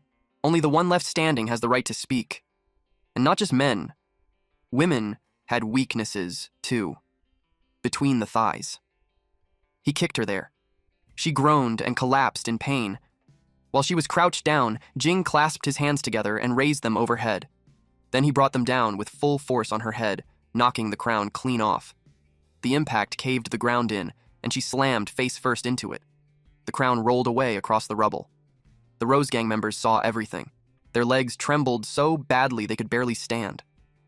Jing picked up the villainess's crown of glory. The system detected divine substance and immediately began extracting divinity as he snapped a photo of it. He reported to Yuking that it had been successfully contained. He glanced at Lu and hoped she wouldn't suffocate face down like that. As for punishment, for all the evil she committed after wearing the villainess's crown of glory, he decided to leave that to the people she had oppressed during those days. He noticed the absorption speed had increased. He was about to check what changed on the screen when a man in a suit called out to him. Our MC turned his attention towards the voice. The man demanded that Jing hand over the item in his hand, saying he wasn't qualified to touch it. The divinity absorption had already reached 71/100. This was a critical moment. Jing couldn't allow any interruption, so he asked calmly what the man would do if he refused. The man released a terrifying aura and asked if Jing was looking for death. As the man stared at him, system panels popped up. Body level estimation, 1.7 to 1.9. Body mutation rate, less than 1%. Traces of martial arts cultivation detected, no obvious body part specialization. Combat mode, unable to calculate. Comprehensive danger level, 2.1 to 2.5. The man estimated Jing was only 16 or 17, likely living somewhere like the Outer Ring countryside, yet his level had already crossed 2. Even so, still too weak. While approaching Jing, he told him that he would give him one last chance, but then Jing aimed a kick straight at his crotch. He cursed him as a despicable martial artist who relied on dirty tricks every day, so he stayed on guard.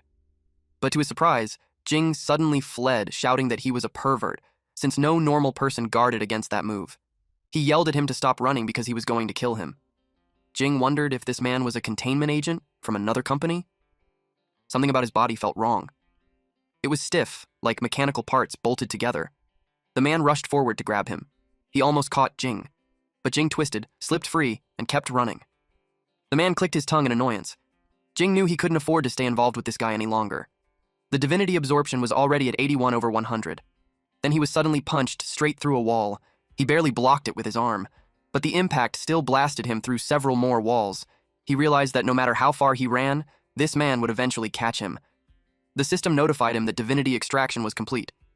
The skill, Shadow Flame, was inactive, and the required divinity for activation was 539 over 500. All conditions were met. The system asked if he wanted to activate it. He pressed yes. The man demanded that Jing hand over that thing, promising he'd only break one hand and one foot, and would spare his dog's life.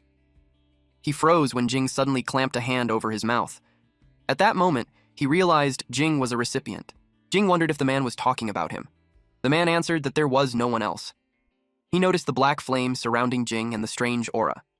That was when he realized he was facing a recipient. Jing had activated Shadow Flame, level 1. The divinity required for an upgrade was 39 over 100. Its effect was simple, turning shadows into tangible shadow flames. The divine avatar remained locked, requiring 2,000 divinity and level 10. He only had 39. Jing noticed that the moment the man saw the black flame, he immediately linked him to the word recipient. Jing didn't understand why, or what a recipient even was. He saw the man trying to flee, but he couldn't let him escape. He hurled black flames at him. The man screamed at him to stay away. Jing still didn't fully understand what was happening. He only moved with intent, and the shadow flames surged forward. It felt like an automatic attack system, similar to floating cannons. The man cursed loudly as the flames rained down on him. Jing stared coldly at him. The flames slipped into the man's nostrils. Jing was startled when the man began screaming in pain from multiple parts of his body. He watched carefully. The man burned, and the sight made Jing vomit.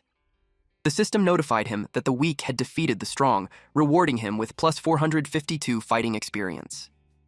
The notification appeared again, plus 633 fighting experience. Fitness experience increased by plus 422 and plus 558. Fitness was upgraded to level 6 at 28 over 3,000. Health preservation upgraded to level 4 at 25 over 1,200. Aiming upgraded to level 4 at 102 over 1,200. Fighting upgraded to level 4 at 805 over 1,200, and sports upgraded to level 5 at 127 over 2,000. He inspected the body. With parts of the clothes burned away, he saw metal underneath. Only then did he realize the man's entire body was covered in artificial skin. Its durability was extremely high. After burning for so long, it barely showed damage. If he hadn't destroyed him from the inside just now, killing him would have been far more difficult. In comparison, although the stone looked hard, it was reduced to that state after only a short time. Jing realized that the damage dealt by the black flame seemed to be linked to the target's density. Even so, there were no signs of carbonization on the stone's surface, and it felt cold to the touch. That meant the black flame didn't actually possess the properties of real fire. Suddenly, the black flame covering his body was extinguished. He checked the system, which explained that the black flame was converted from shadows. Now that the surrounding shadows had decreased, the shadow flame had weakened as well. He quickly understood. The larger the area of shadows around him, the more shadow flame he could convert, and the stronger it became. He dispersed his shadow. Jing found it amusing that he was able to use the skill this way without even receiving a prompt. He also had no idea how the cooldown was calculated. For now, he decided not to dwell on it. As for the burned man, he planned to explain everything to Yu-King first. In the southern district, a man was staring at a large lump of flesh.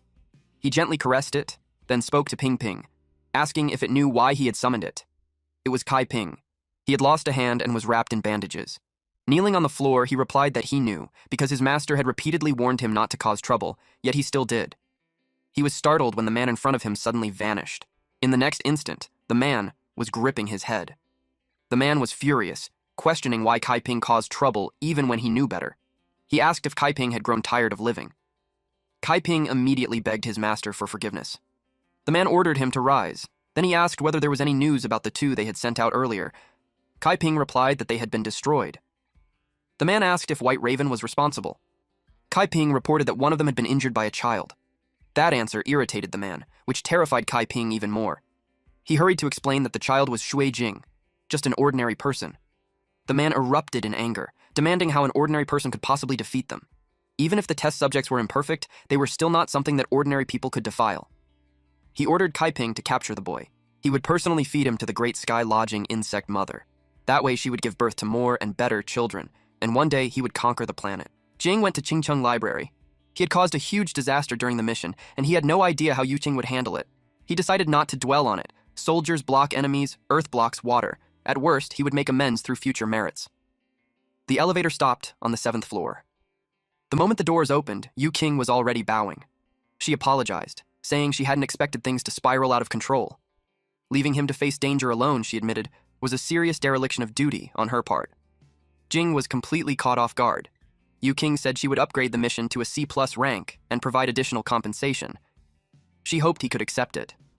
Jing agreed without hesitation, though inwardly, he was confused. Her reaction was nothing like what he had imagined. As they walked toward the seats, she told him that the identity of the man he killed had been confirmed. The man was Zhu Yingkun, a C-class containment specialist affiliated with Shu's containment company.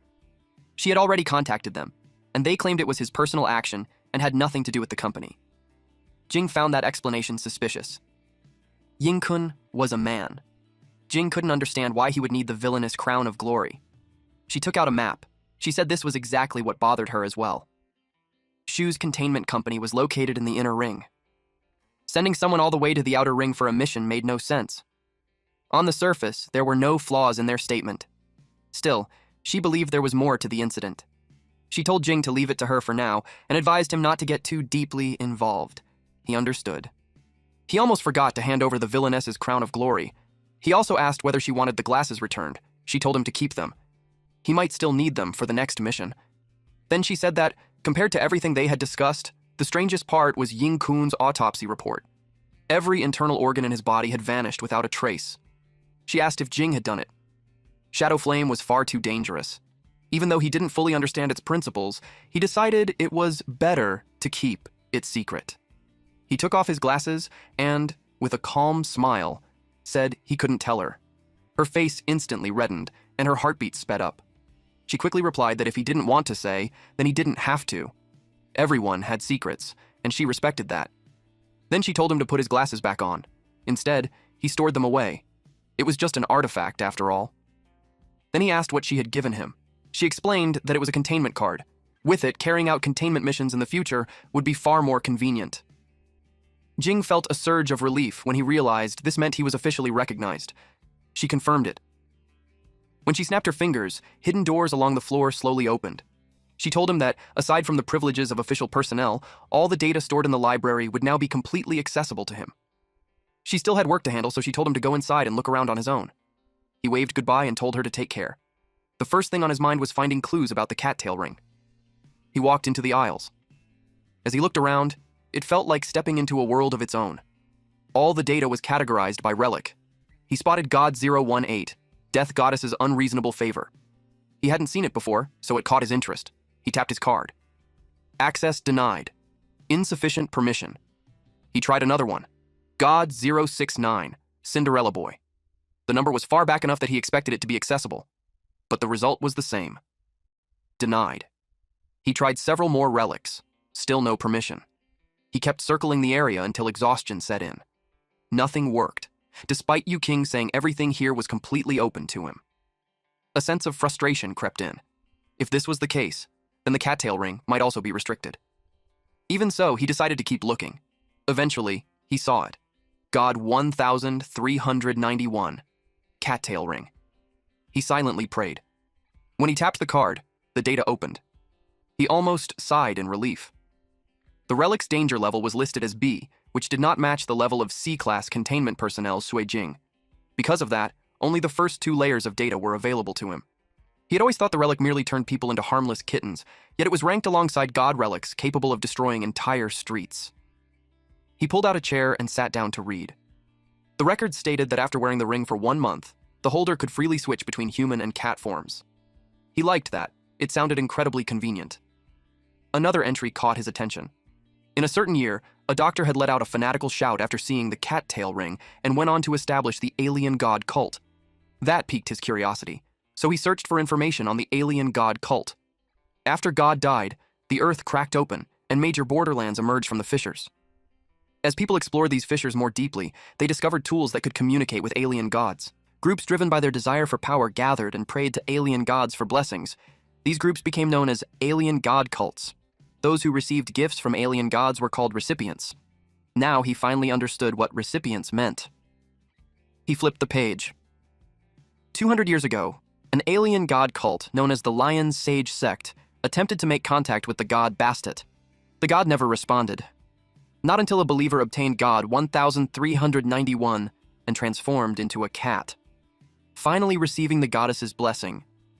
But the blessing did not go to the believer. It went to the relic itself. From that moment on, the cattail ring gained even more mysterious power. As the fusion progressed, the wearer would gradually begin to possess Bastet's power, until they eventually transformed into the true Bastet. His blood ran cold. The Lion Sage sect would stop at nothing to retrieve the cattail ring, which meant only one thing. They would kill Fengna.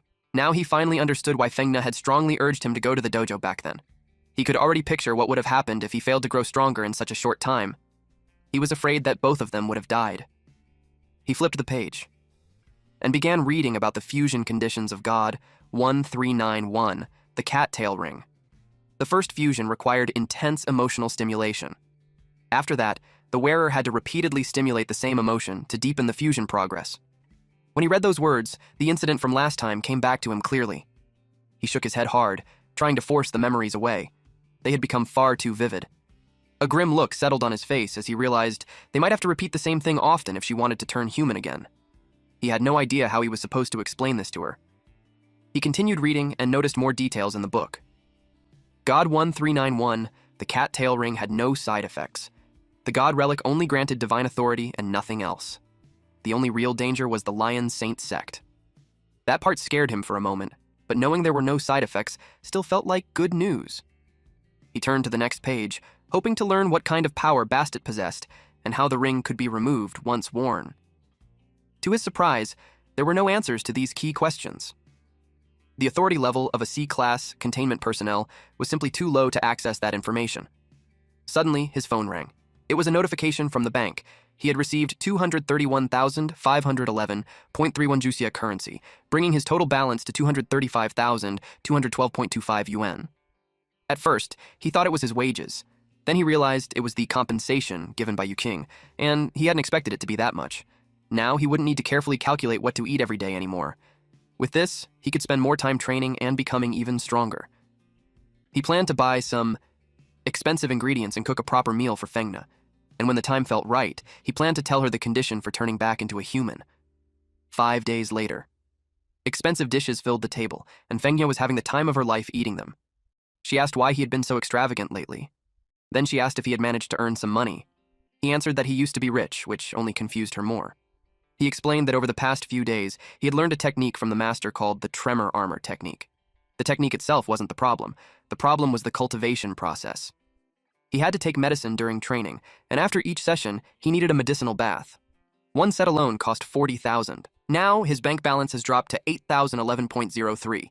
He had practiced 5 sets in total over the past few days. He never expected 200,000 to vanish that fast. After doing the math, she said there should still be over 30,000 left, so she asked why there was barely anything remaining. He pointed at the food on the table. That made her feel a little embarrassed. She admitted that his filial behavior toward her was worth praising, but she still warned him to be more careful with money. Aside from the potions he mentioned, he would need to buy weapons and hidden weapons in the future. On top of that, proper formal wear was required to enter and leave high-end venues. Any single outfit started at over 100,000. He thought that price was insane. She told him that buying lobster or other luxury ingredients once a month was more than enough. Only then did he realize how many ways there were to spend money. Payday was still far away, and Yu-King might not arrange work for him anytime soon. If he didn't find a way to earn money, he was afraid he'd be drinking the northwest wind again. So he started looking for jobs. He messaged Fu Guang and asked if there was anywhere short on people, since money had been tight lately. He said he was fine with being a bodyguard, carrier, or porter. Fu Guang replied that he had asked the right person. He told him to meet at the Hidden Dragon Dojo tomorrow afternoon to test whether he was qualified. After that, he noticed Fengna was still busy eating. She had cleared most of the plates. He shouted at her to leave some for him. The next day, at the Hidden Dragon Dojo, our MC was cultivating. During his training, he unlocked a new skill called Soft Force. Fu Guang watched from the side and nodded in approval. In just 5 days, Jing had already trained the tremor armor technique to this level. That kind of progress meant potential. A student walked over and asked Jing if he could demonstrate a move since they were conducting a strength test. Before Jing could answer, Fu Guang spoke for him and agreed. He leaned closer and whispered that this was a perfect chance to test the results of his training and to let everyone broaden their horizons. Jing thought about it for a moment, then decided to give it a try. A student named Wen Zhaorong, whose punch force measured 201.3 kilograms, spoke up. He said Jing hadn't been at the dojo long and might not be strong in raw power, so he shouldn't force himself. Another student, Yi Yingyu, with a punch force of 212.2 kilograms, agreed and warned Jing not to blame them if he broke his hand later. The woman who had invited Jing, Ning Meng, whose punch force reached 232 kilograms, told them to stop talking nonsense. She said their little junior brother was incredibly impressive. Jing stepped forward and punched the punching bag without any visible force. It looked like nothing more than a light tap. Ning Meng frowned, worried that he wasn't charging up properly. Zhaorong struggled to hold back his laughter. It was so quiet that everyone thought Jing hadn't used his full strength. They mocked him, saying he was afraid of embarrassing himself and was deliberately holding back. But right after those words left his mouth, the punching bag exploded. The display on the scale flashed. 9,999. Everyone froze. The stuffing from the punching bag scattered all over the floor. Jing calmly said that it was soft force. He explained that strength wasn't better, just because it was stronger. What he used was an advanced application of Jin force. First, he condensed all the power into a single point, sent it into the target's body, and then let it explode from the inside. He hoped everyone could try to comprehend it themselves. Meng stared at him in awe and thanked him for teaching them. Yingyu, on the other hand, clicked his tongue in annoyance. Jing told Yingyu to go to the warehouse and fetch a punch pad to install on the testing machine. Yingyu had no choice but to comply, which made Meng giggle. Fu Guang then told Jing that with his current skill, there was nothing to worry about. Recently, a big shot had been looking for a bodyguard. The job was a bit complicated, but he asked Jing if he wanted to try. Jing accepted the document Fu Guang handed him. Inside was a photo of the location and the details. The address was East District, Jinhai Street, number 617, Riju Hotel. The reward was 800,000 wen. Jing's eyes lit up when he saw the number. He told Fu Guang that he was at Ruiju Hotel. Jing stepped out of the car. He was wearing a black traditional Chinese top paired with black pants.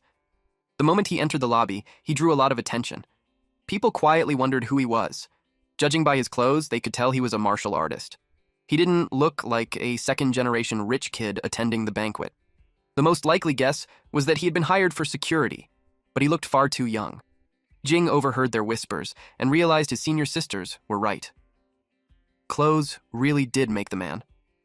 He remembered how Shan Ying had asked if he planned to go out wearing a black shirt and a hoodie. He had asked what was wrong with that, since it was comfortable. She told him that clothes make the man. If he dressed too cheaply, people would naturally look down on him. Still, she said it didn't matter, because she had already prepared clothes for him. Then she pulled out a red suit from a famous designer. He immediately said it was too flashy. He argued that he wasn't going on a blind date. Just then, someone tapped him on the shoulder.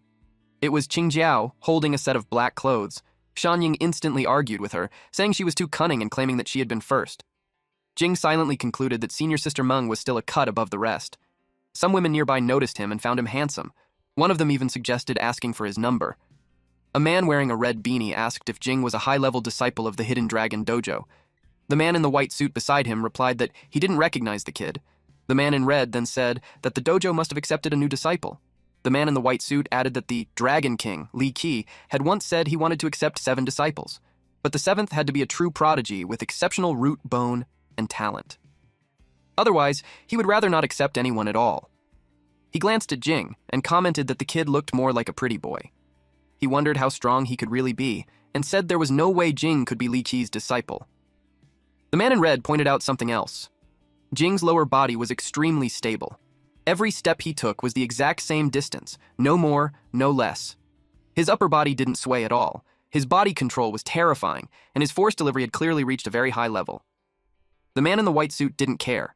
Even if Jing could produce 10 times the effect with 1 point of force, he said, facing 100 people at once would still mean losing. That annoyed the man in red. He said there was no point arguing with a meathead like him. At that moment, the receptionist approached Jing and politely asked if he was the martial artist gentleman responsible for security. He introduced himself and said it was a pleasure to meet them. The man then explained the job details. This time, 6 martial artists had been hired, with each person responsible for a specific area. Jing was assigned to the stag area. The lighting there was poor, so he needed to stay extra alert. Jing took the floor plan and confidently said that with so many martial artists present, no one would dare cause trouble. The manager shook his head and said it was hard to say. Calling in more people was simply a way to prevent trouble before it happened.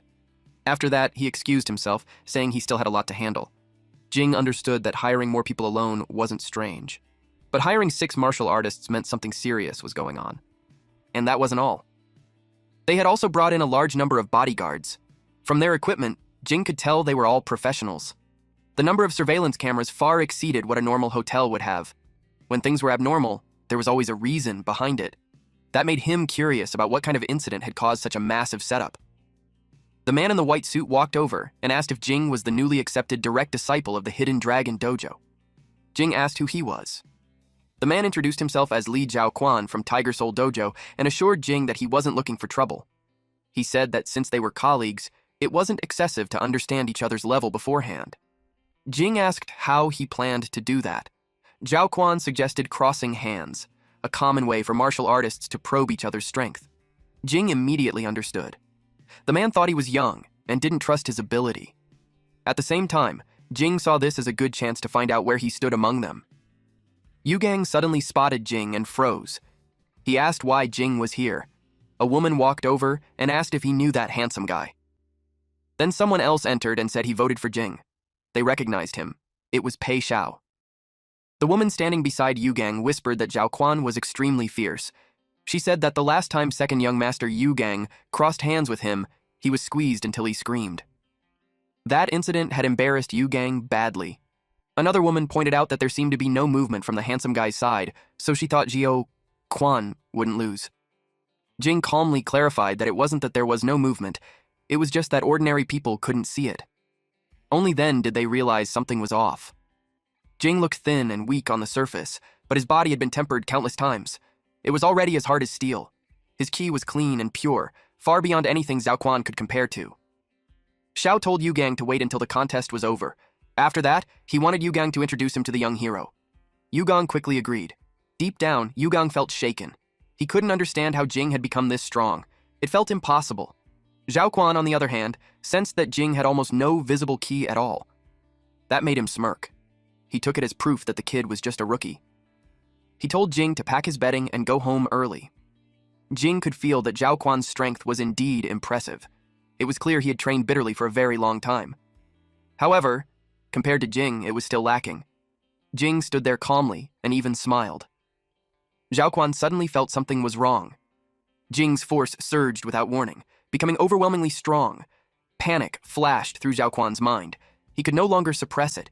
He struggled desperately. Then, without warning, his wrist snapped. Jing was stunned. The sound alone told him this was bad. Xiaoquan slowly pulled back his limp hand. Jing asked him if he was okay. Xiaoquan laughed, straightened his back, and said he was fine. He admitted that Jing was strong and said he was worthy of being a high-level disciple of the Hidden Dragon Dojo.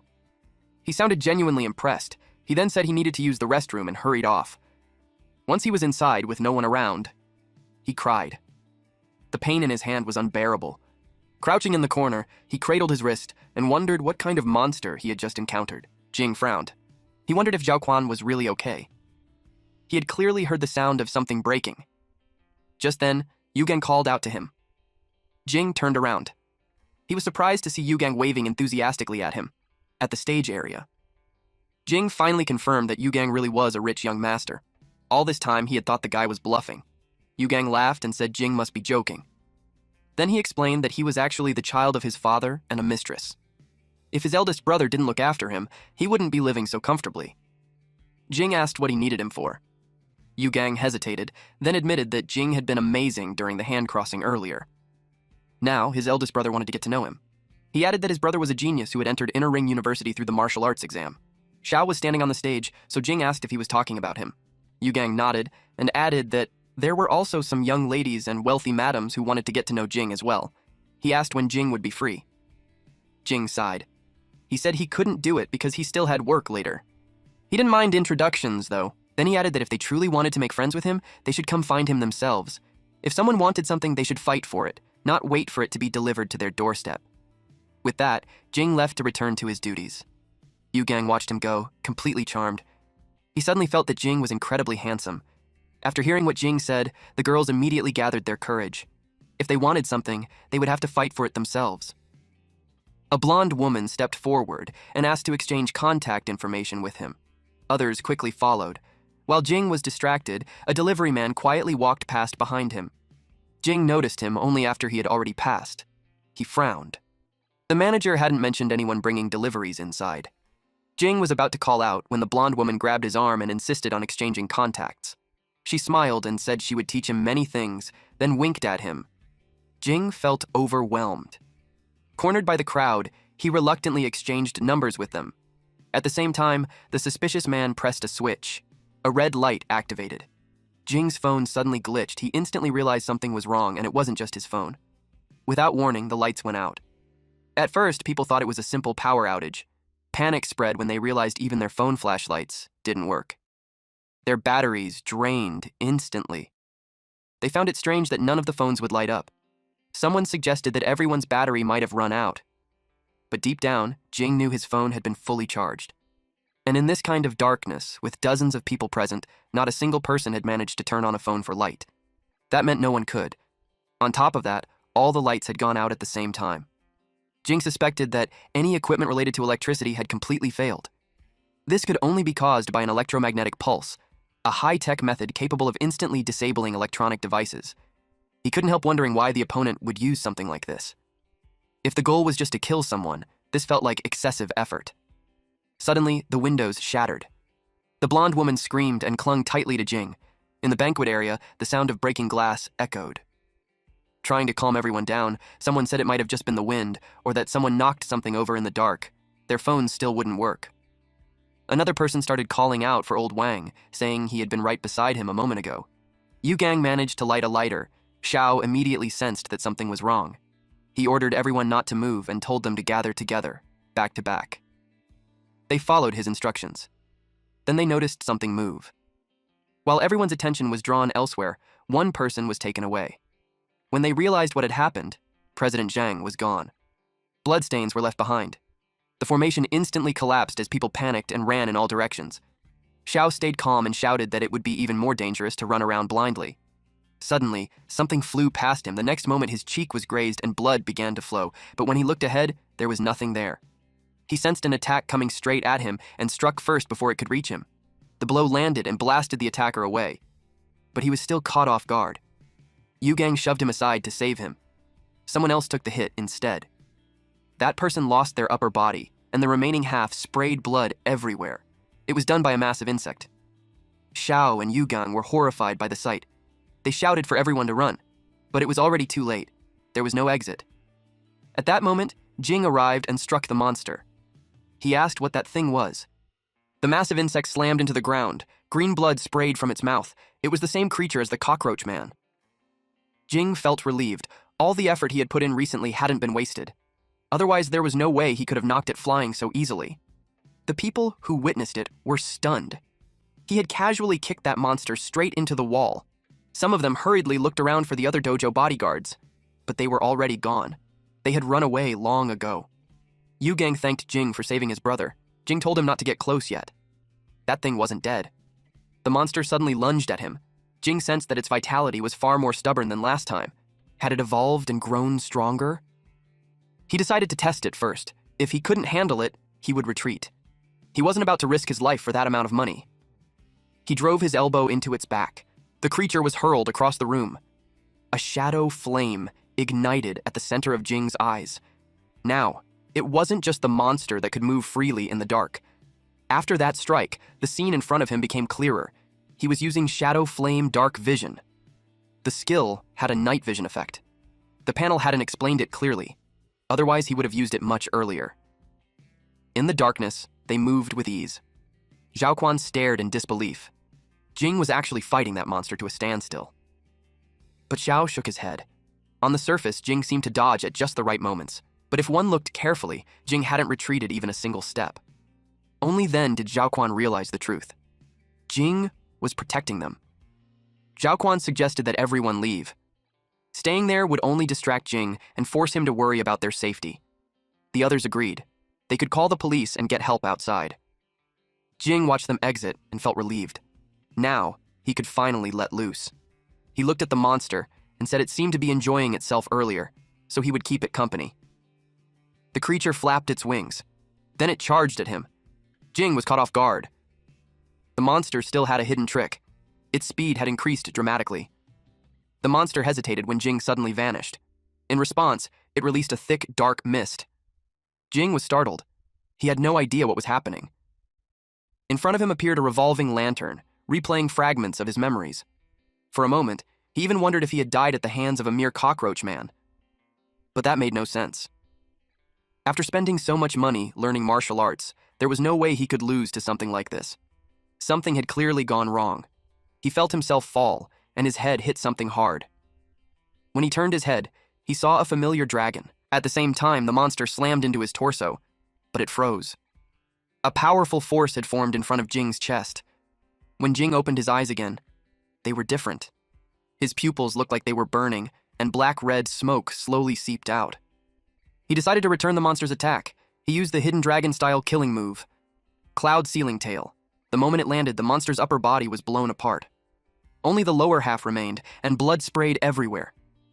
Jing felt like he had just realized something incredible. But then he noticed something else. It wasn't actually dead. He wasn't too surprised. It was a mutated creature, and at its core, it was still a cockroach.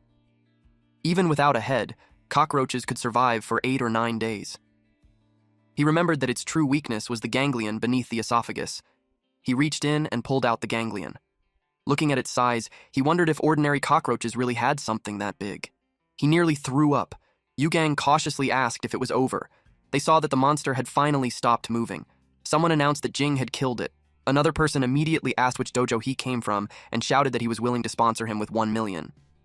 Someone else raised it to 2 million and even urged Yu Gang to introduce them to Jing. The man in the red beanie showed up again and teased Zhao Quan, saying he admired him for daring to provoke someone like that. Zhao Quan was red with embarrassment and told him to stop. Deep down, Zhao Quan felt nothing but relief. The young hero hadn't even used 1% of his strength when they crossed hands earlier. Thankfully, Jing had shown mercy and hadn't crippled him on the spot.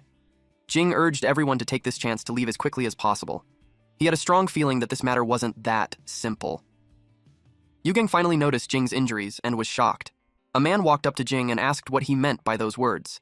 Jing looked at him and asked who he was. The man introduced himself as Ye Chenglin, the host of the banquet. He asked if Jing was implying that the incident hadn't been an accident.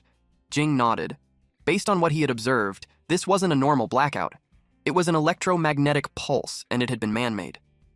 As for the monster, it was likely released on purpose, with the intention of killing everyone present. Chenglin's expression darkened. He said this had to be an organized and premeditated assassination targeting them. Furious, he swore that he would have his father investigate everything thoroughly. Privately, Jing felt something was off. They had installed an excessive number of surveillance cameras and hired so many martial artists, clearly anticipating danger. yet they still insisted on holding the banquet here. To him, the problem lay with them. He also noticed that the guests able to attend this banquet were far from ordinary. That made him wonder why someone would want them all dead. He could tell that Chunglin was definitely hiding something. Jing told everyone that although the monster had been killed, the danger was not over. He urged them to leave as quickly and calmly as possible. Staff members guided everyone to walk slowly and avoid pushing. Anyone who had a lighter was encouraged to use it to light the way. As they moved, Chunglin leaned closer and quietly asked Jing if he knew what that monster was. Jing replied that he was only a bodyguard. He would do his best to protect everyone's safety, but he didn't know anything beyond that. At that moment, Jing realized he was being tested, and he understood that the waters here ran far deeper than he had imagined. Jing was chilling in the hotel lobby. He checked his status panel while the others were busy calling their families to come pick them up. They wanted to go home immediately and never come back to that hotel. The system notified him that he had just experienced an intense death match, stimulating his body's potential and earning him plus 1,027 fitness experience. In his head, the harvest this time wasn't bad. He kept receiving notifications, plus 829 health preservation, plus 538 running, plus 55 charm, and plus 518 aiming. He also gained plus 1,539 fighting experience, plus 1,347 sports, and plus 121 visualization, all because he had vividly imagined a true dragon sweeping across a sea of clouds. His fitness advanced to level 7, 135 out of 4,500. Health preservation rose to level 5, 298 out of 2,000. Running reached level 6, 359 out of 3,000. Fighting climbed to level 6, 324 out of 3,000. Visualization increased to level 4, 748 out of 1,200. Jing was pleased. 4-digit experience gains weren't easy to come by, and he had finally met the specialization conditions. He had a cut on his chest, and to his surprise, it was healing. He paused, confused, then realized his status had fully recovered after leveling up. The system notified him that he had met all requirements and could convert basic force delivery into special force delivery. He wondered if this condition came from his understanding of the cloud ceiling tale. He also wondered whether this special force delivery was connected to the martial arts of the hidden dragon style.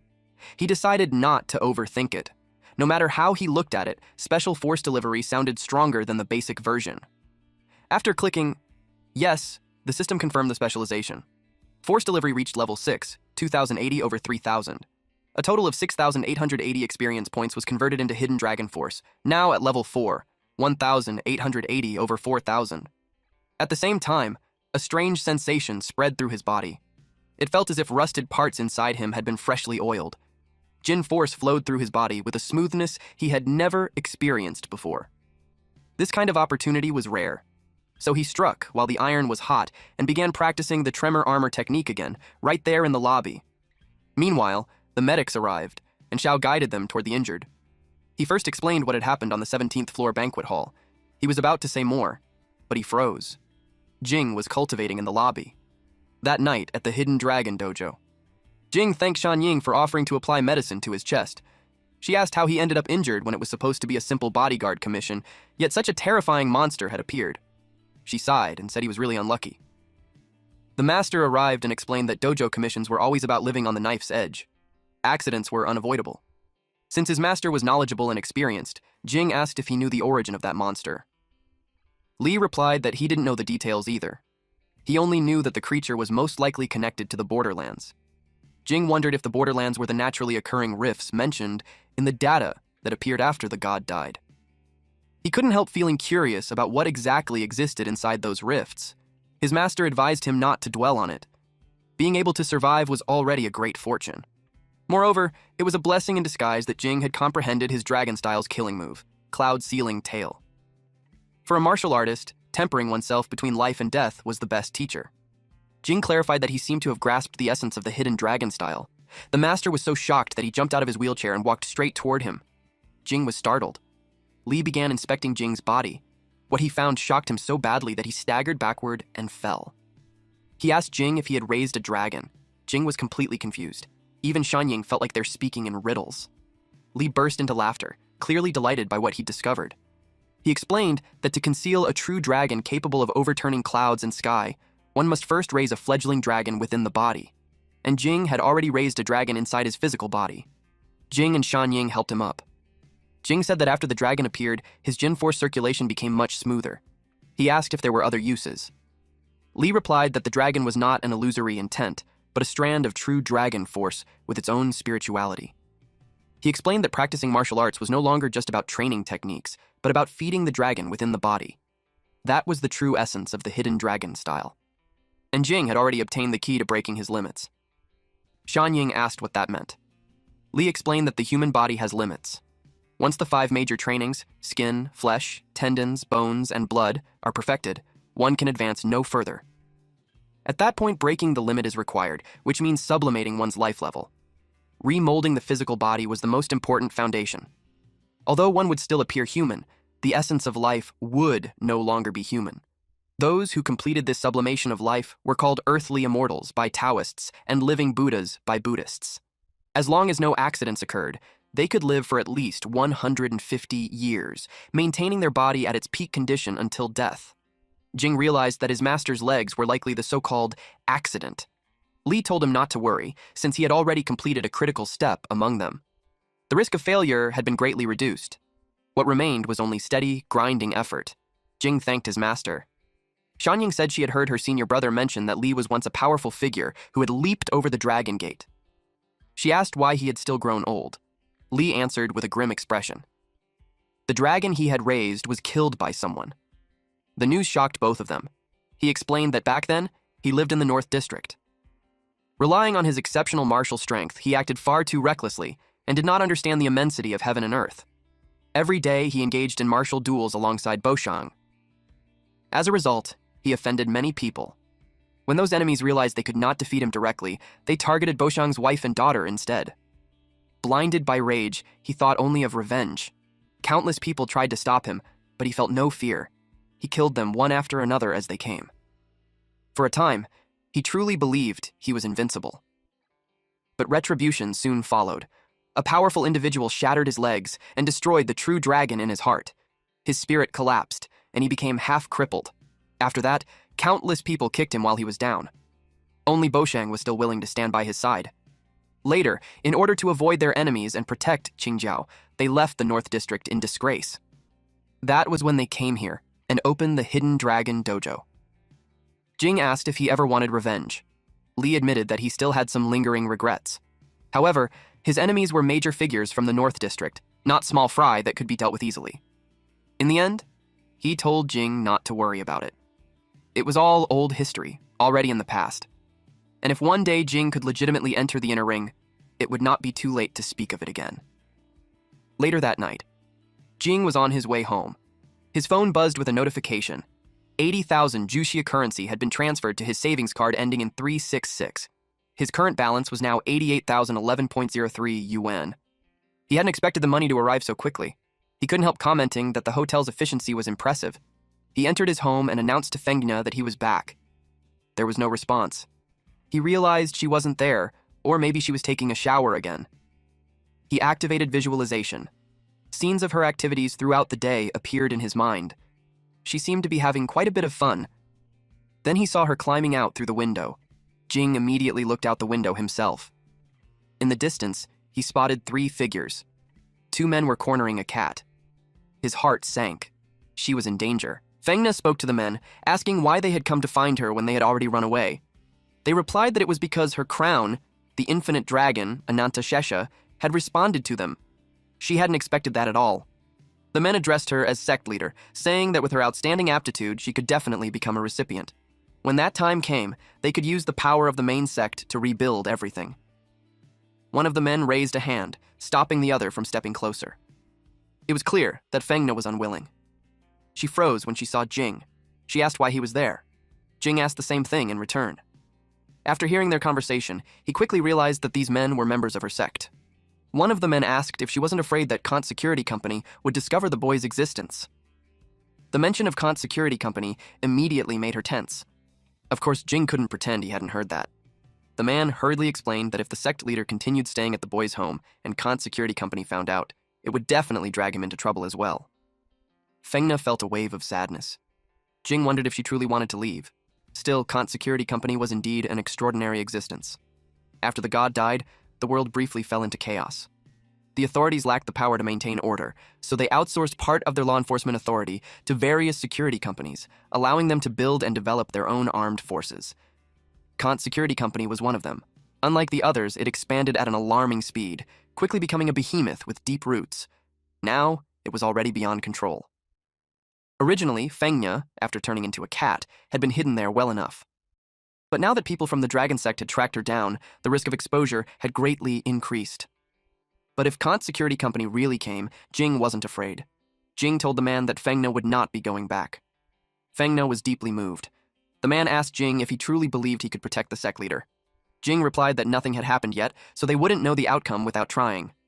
The man scoffed and said Jing had no idea how terrifying Kant's security company was. Someone like him wouldn't last. Sending even a random squad would be enough to end him.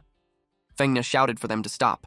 She said that if they hadn't come here in the first place, none of this trouble would have happened at all. She said she never wanted to be any dragon sect leader in the first place. It was all that dead old man acting on his own, forcing the title on her and treating her as some chosen heir. If they wanted to receive some so-called endowment, they could go take it themselves and stop coming to her. She was already out of breath from all the shouting. She added that if anything really happened, she knew Jing would protect her. She turned to him and asked if that was right. He answered yes. Then the two of them turned and headed back. The man clicked his tongue. Meanwhile, on the other side, at the location of the Great Sky Lodging Insect Mother, Kaiping's master remarked that he hadn't expected number 1 to be beaten to death by a 17-year-old high school student. Even when Cheng Xuan was 17, it would have been difficult for him to defeat number 1. This made him wonder if there truly existed a genius even stronger than Cheng Xuan. Kaiping replied that the situations were different. When his little senior brother was 17, he had only been practicing martial arts for a short time. Kaiping suspected that the person in the news had likely been secretly cultivated by the Hidden Dragon Dojo for many years, only to shock the world with a single feat. His master told him to forget about it. It didn't really matter. Although the expected outcome wasn't achieved, at least several people had died, which would serve as a warning to the governing council. He tossed the phone to Kaiping, who answered the call. Then the master asked about the situation with number 9. Kaiping reported that it had devoured number 7 last night as well. It had only been born for 10 days, yet its growth rate was terrifyingly fast. The master concluded that number 9 was currently the most cost-effective perfect specimen. All future feeding and production would be centered on number 9. He also instructed Kaiping to find an opportunity to let number 9 go out and make an appearance. He already knew that the high school student mentioned in the news came from Qingcheng-affiliated high school. That school was Qingcheng's top high school. He said that if an incident occurred there, it would greatly increase public support for that bill. Kaiping felt a chill run through him, but he still answered yes. It was a bright, sunny day. Jing was busy practicing martial arts to grow stronger and, one day, to solve all problems. Even if he couldn't solve the problems themselves, he could at least solve the people causing them. As he practiced, he envisioned himself destroying the Kant security company. The system notified him that he had completed a tremor armor technique cultivation. His fitness experience increased by plus 331. At the same time, when he activated visualization, the cultivation effect was greatly enhanced. Shaking Star Fire, one of the 5 great killing moves of the Hidden Dragon style, was a defense-breaking technique that drove activated Jin force directly into the enemy's body. Because of this skill, Jing could shatter even copper walls and iron bastions. Naturally, he wanted to master it thoroughly. Suddenly, Fu Guang announced that Jing had struck it rich.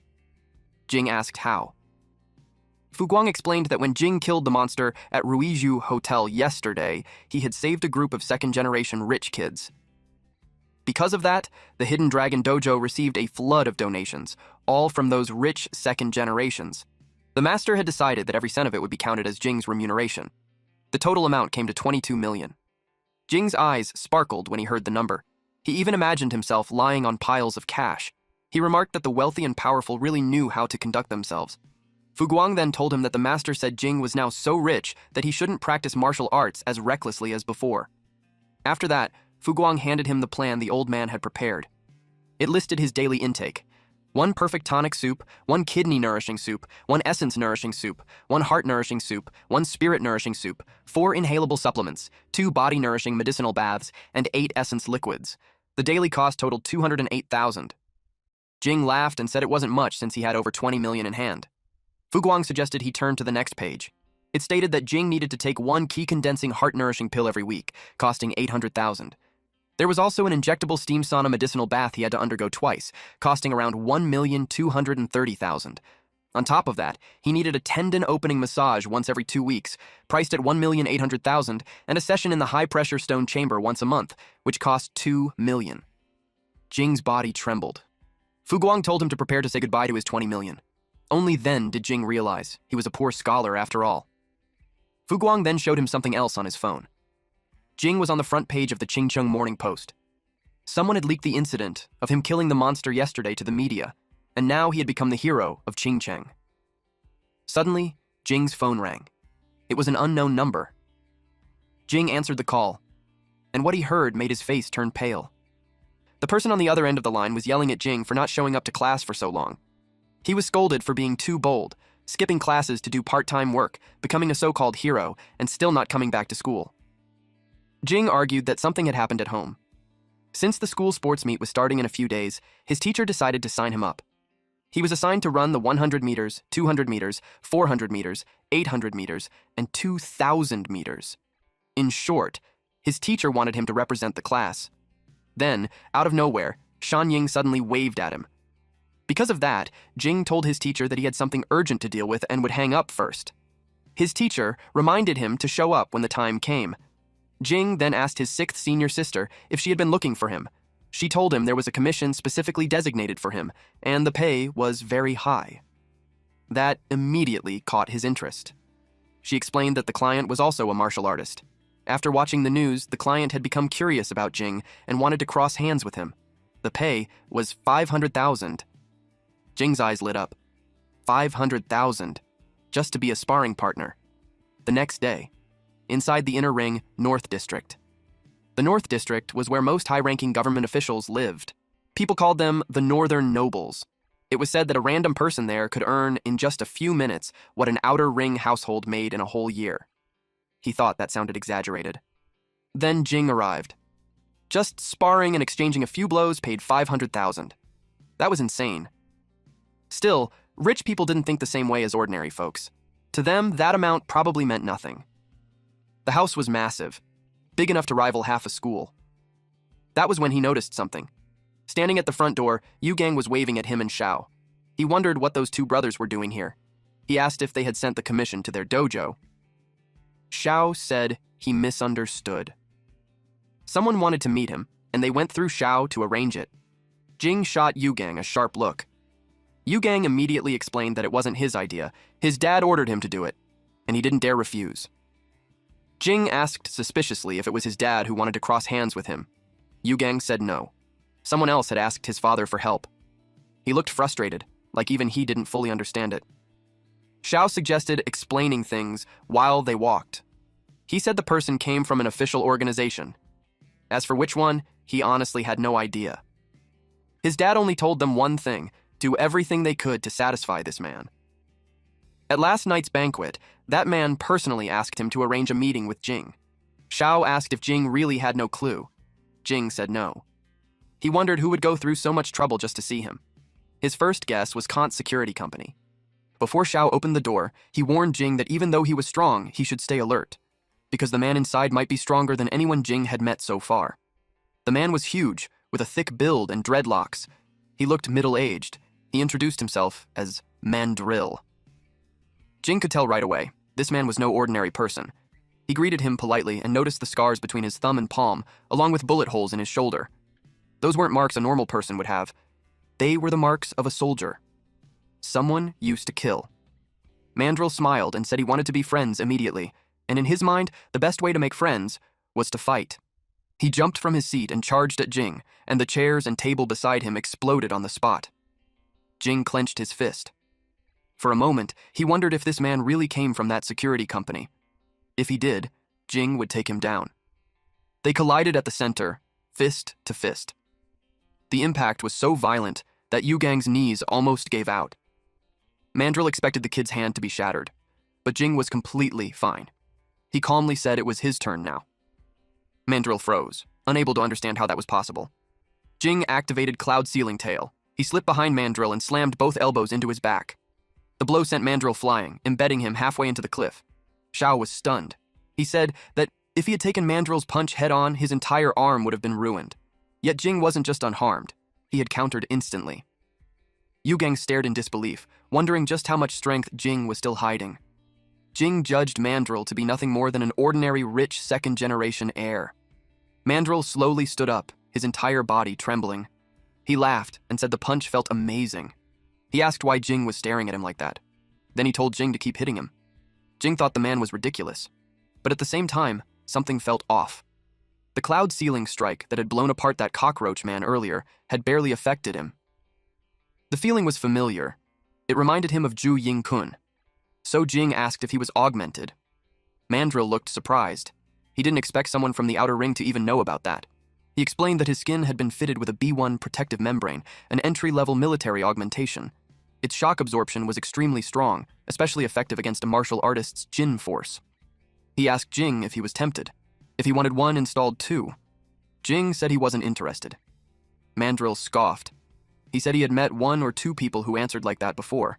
That was why so many martial artists refused to accept reality. Then he charged again, shouting for Jing to wake up, because times had changed. When he got close, Mandrill clapped his hands together. The vibration made Jing's ears ring violently. Mandrill explained that his hands had been modified to emit special sound waves on impact, causing intense dizziness. Dodging was useless. The closer Jing was, the stronger the sound waves became. Mandrill confidently declared that the winner of this match would be him. But then, Jing placed a single hand on Mandrill's chest and forced him to stop dead. Mandrill stared at him in shock and asked, "How was that possible?" Jing suddenly closed the distance and drove a heavy punch straight into Mandrill's chest. The impact boomed as golden energy exploded outward, cracking the ground beneath Mandrill's feet. Since Mandrill's skin membranes were tough, Jing simply poured the Jin force directly into his body. Pain ripped through Mandrill from head to toe. Jing calmly stated that knocking someone out didn't require much strength. A light strike was more than enough. The speaker embedded in Mandrill's chest announced that his consciousness had been cut off. From the sound of it, Jing supposedly wasn't a match for him. Jing froze. A communicator was installed in his body.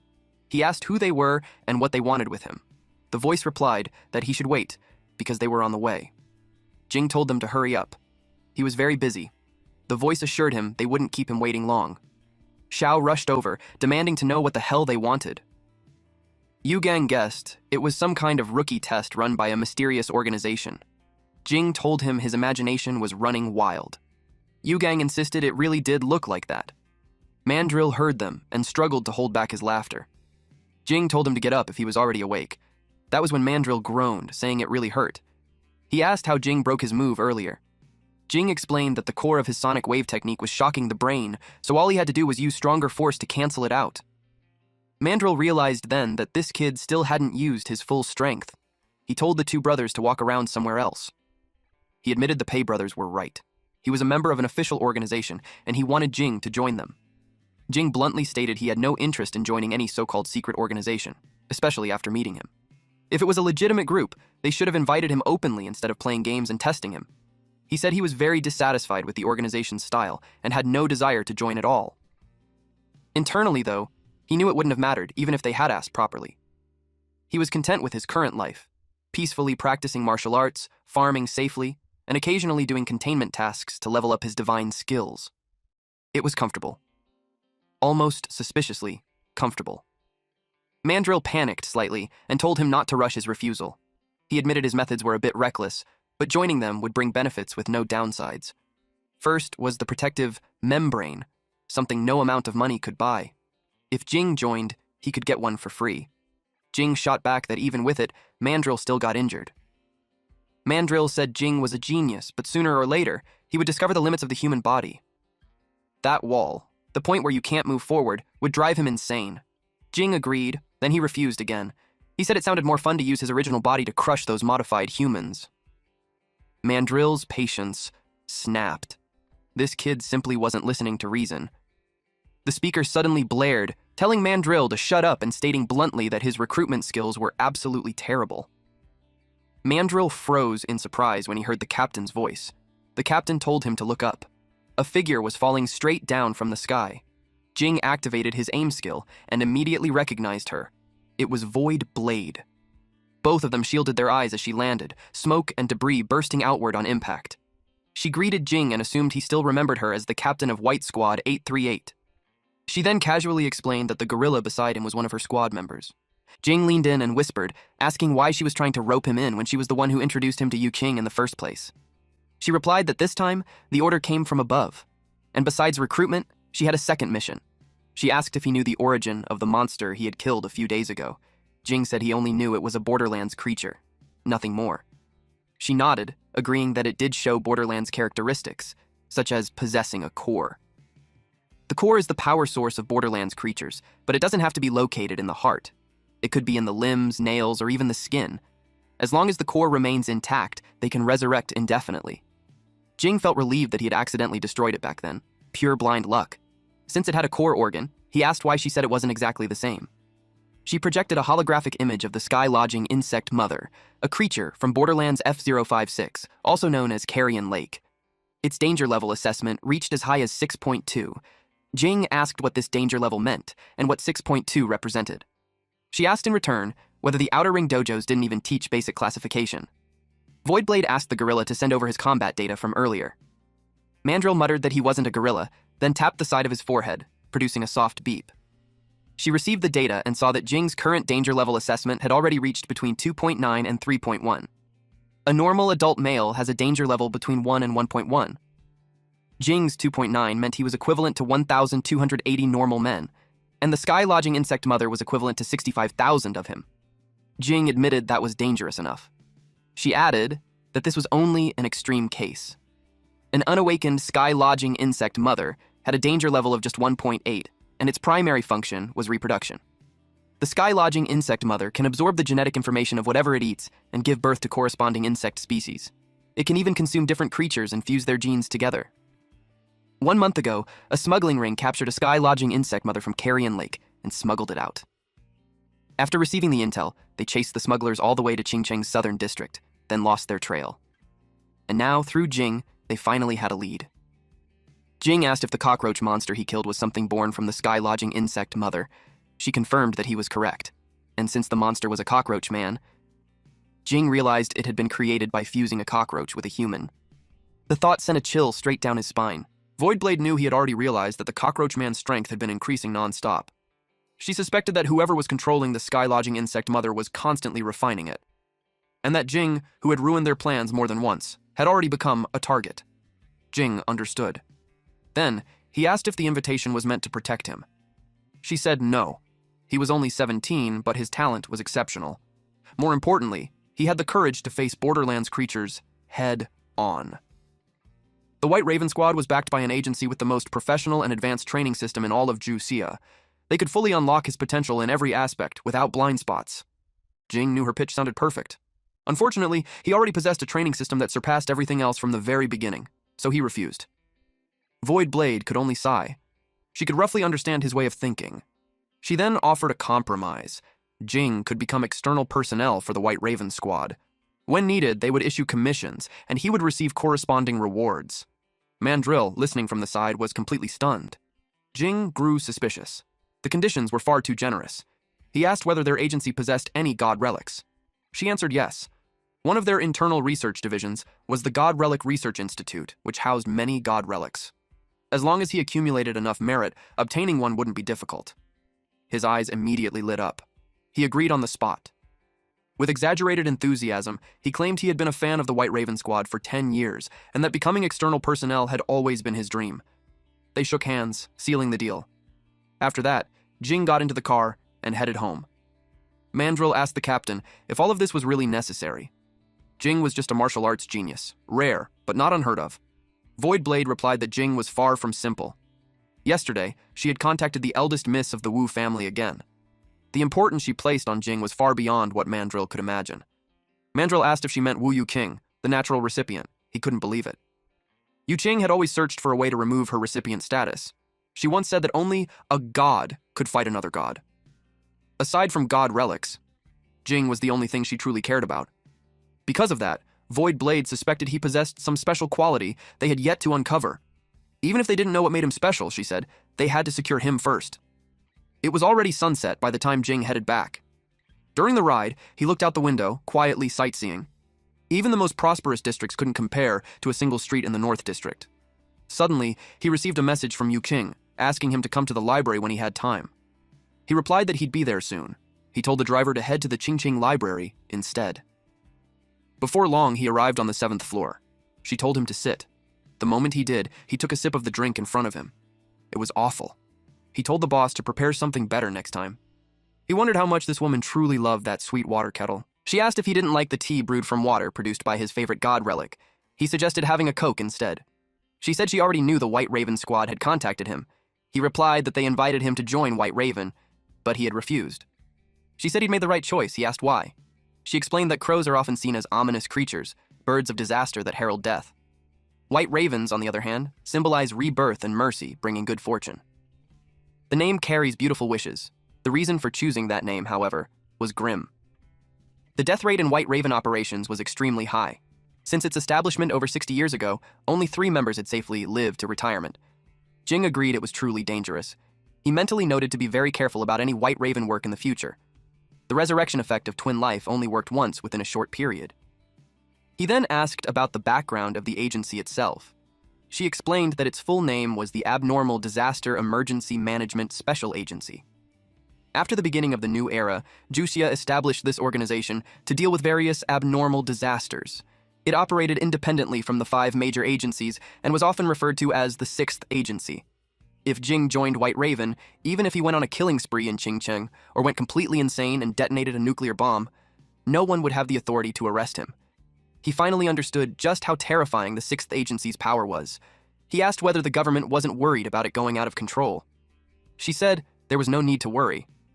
The agency had 13 high-level officials, and almost all of them lived in the Azure Court. That meant the 6th agency was practically a country of its own.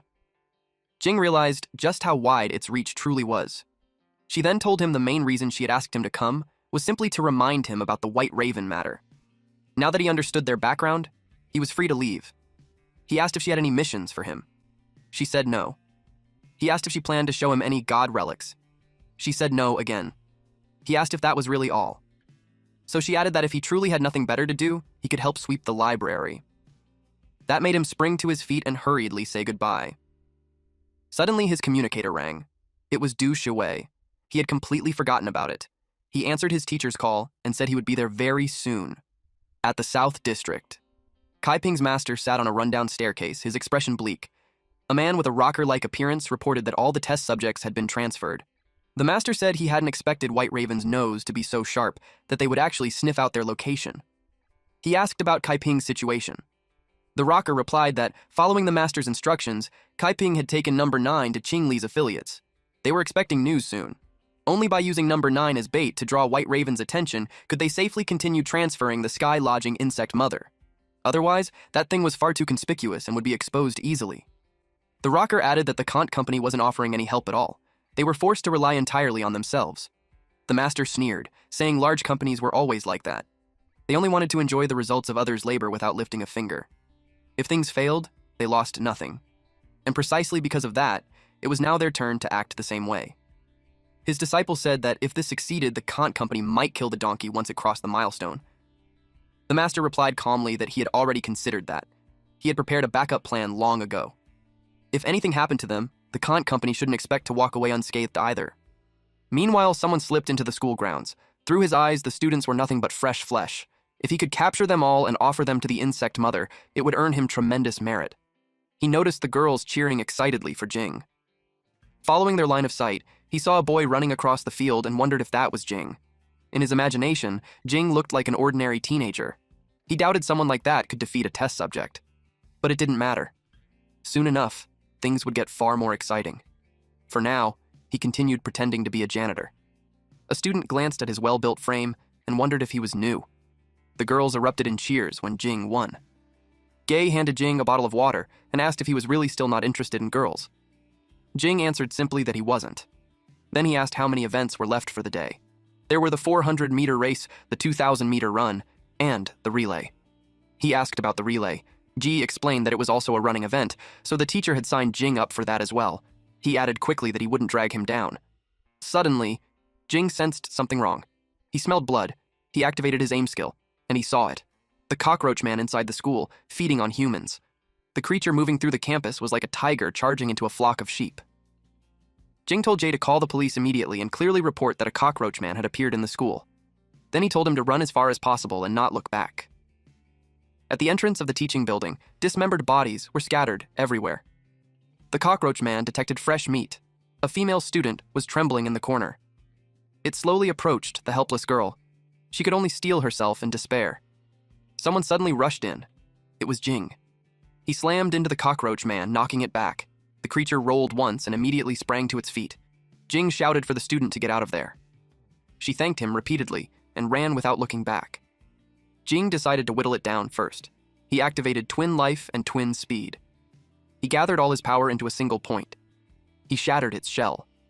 Then he blasted it away, sending it crashing through several layers of walls. Someone staggered out from a nearby room. It was a janitor. He begged to be saved, stammering that he had completely lost control. Jing recognized him at once. It was Kaiping.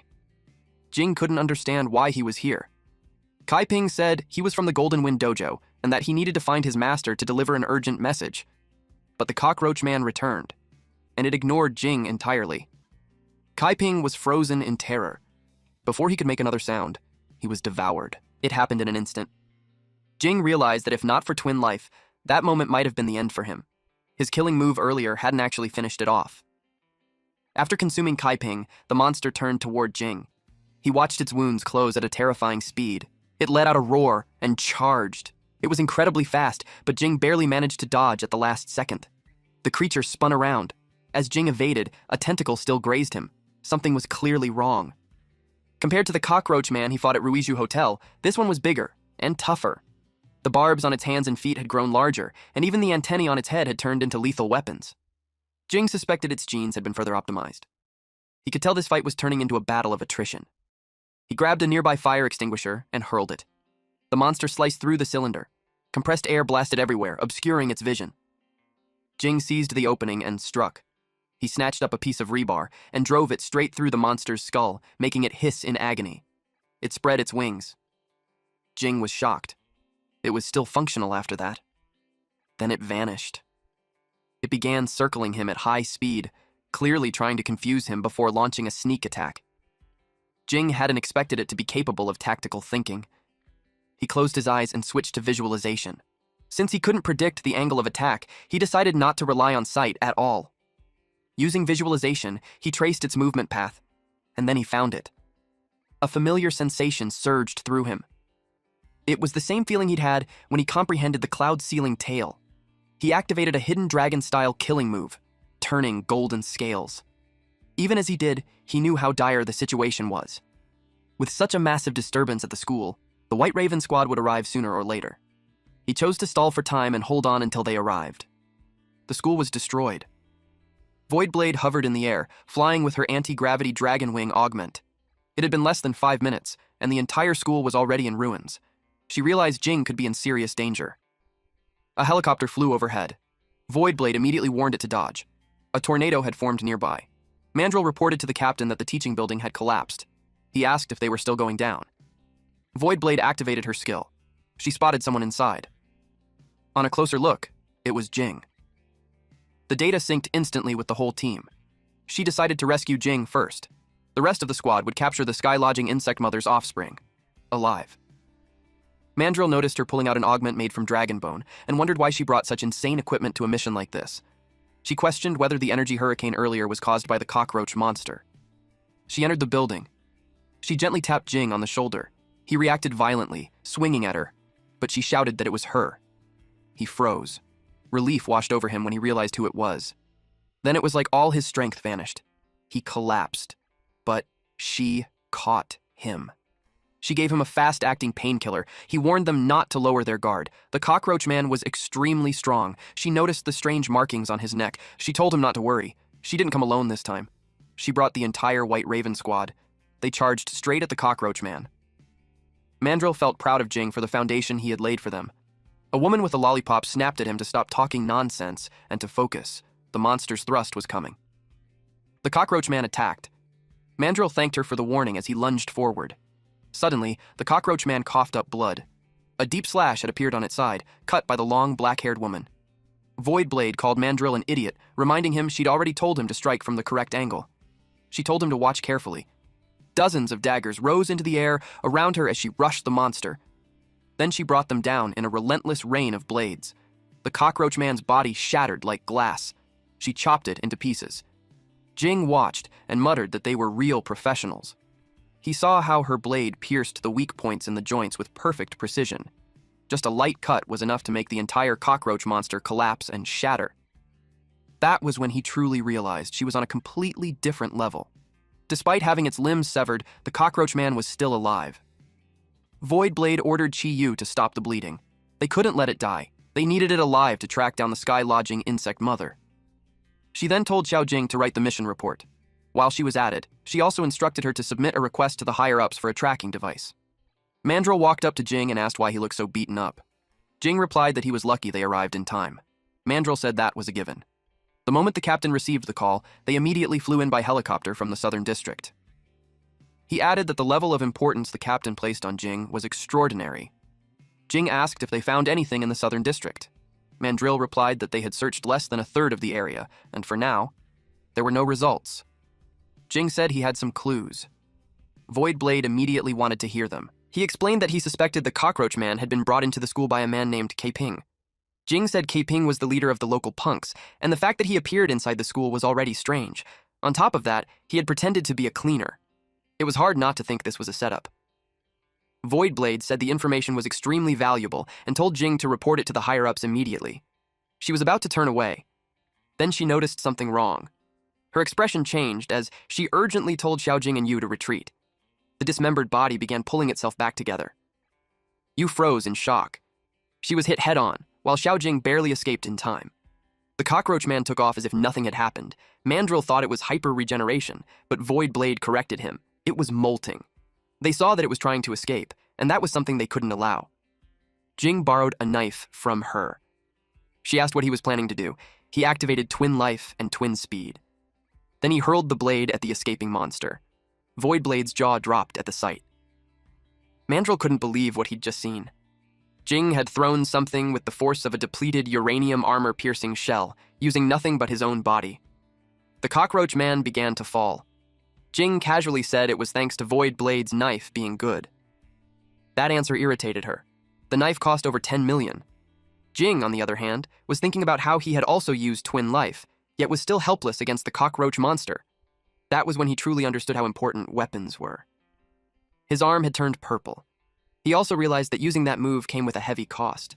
Void Blade told him to return with them so they could send him back to the Hidden Dragon Dojo first. Other matters could wait. Jing agreed. Simply circulating energy wouldn't heal injuries like this. He still needed the help of his senior brothers and sisters. The thought made him sigh. He already knew he would get scolded again. The helicopter lifted off. They talked about losing another member. Xiaojing asked the captain if she wanted to report to the higher-ups and request additional reinforcements. Void Blade replied that there was no need. She said that if a few more people died, the squad's casualty rate would spike and her year-end evaluation would drop. Jing overheard the conversation and felt uncomfortable with their calm attitude toward death. He knew he could never get used to it, not even if he lived another lifetime. The system notifications kept coming. Because he experienced a deathmatch, his body's potential had been stimulated, granting plus 1,367 fitness experience. During the same fight, he landed the final blow, secured the kill, and felt an intense rush, increasing his health preservation experience by plus 939. He also delivered a perfect strike, pushing precision to its limit, raising his aiming experience by plus 1,211. His aiming advanced to level 6 with 198 out of 3,000 points. Hidden Dragon Force rose to level 5 with 232 over 5,500 points. Visualization advanced to level 5 with 121 over 2,000 points.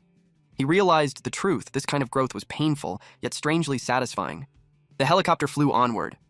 Jing's aiming had leveled up, so he expected his vision to improve. While in the air, he looked down and clearly saw the cars below.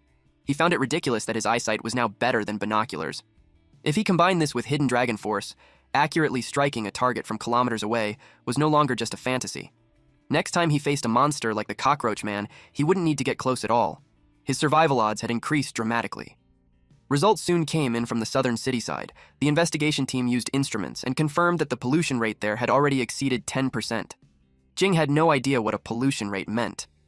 She looked at him in disbelief and asked if he truly knew nothing. She questioned what they even taught in the outer ring. She used a simple metaphor. Her left hand represented the world they currently lived in. Her right hand represented the other world. When the two worlds collided or overlapped, pollution was created. If it was only a slight brush, an impact would occur, and the pollution rate usually stayed between 1% and 5%. But once a true overlap happened, the pollution rate would rapidly spike to around 10% to 30%. At the same time, the physical laws of the area would begin to change. Creatures from the other world could even cross into reality. Jing asked if that was how borderlands were formed. She shook her head. Borderlands were created only when the pollution rate reached 100%. They were neither reality nor the other world. To define such a place, humanity gave it a new name. They called it a subworld.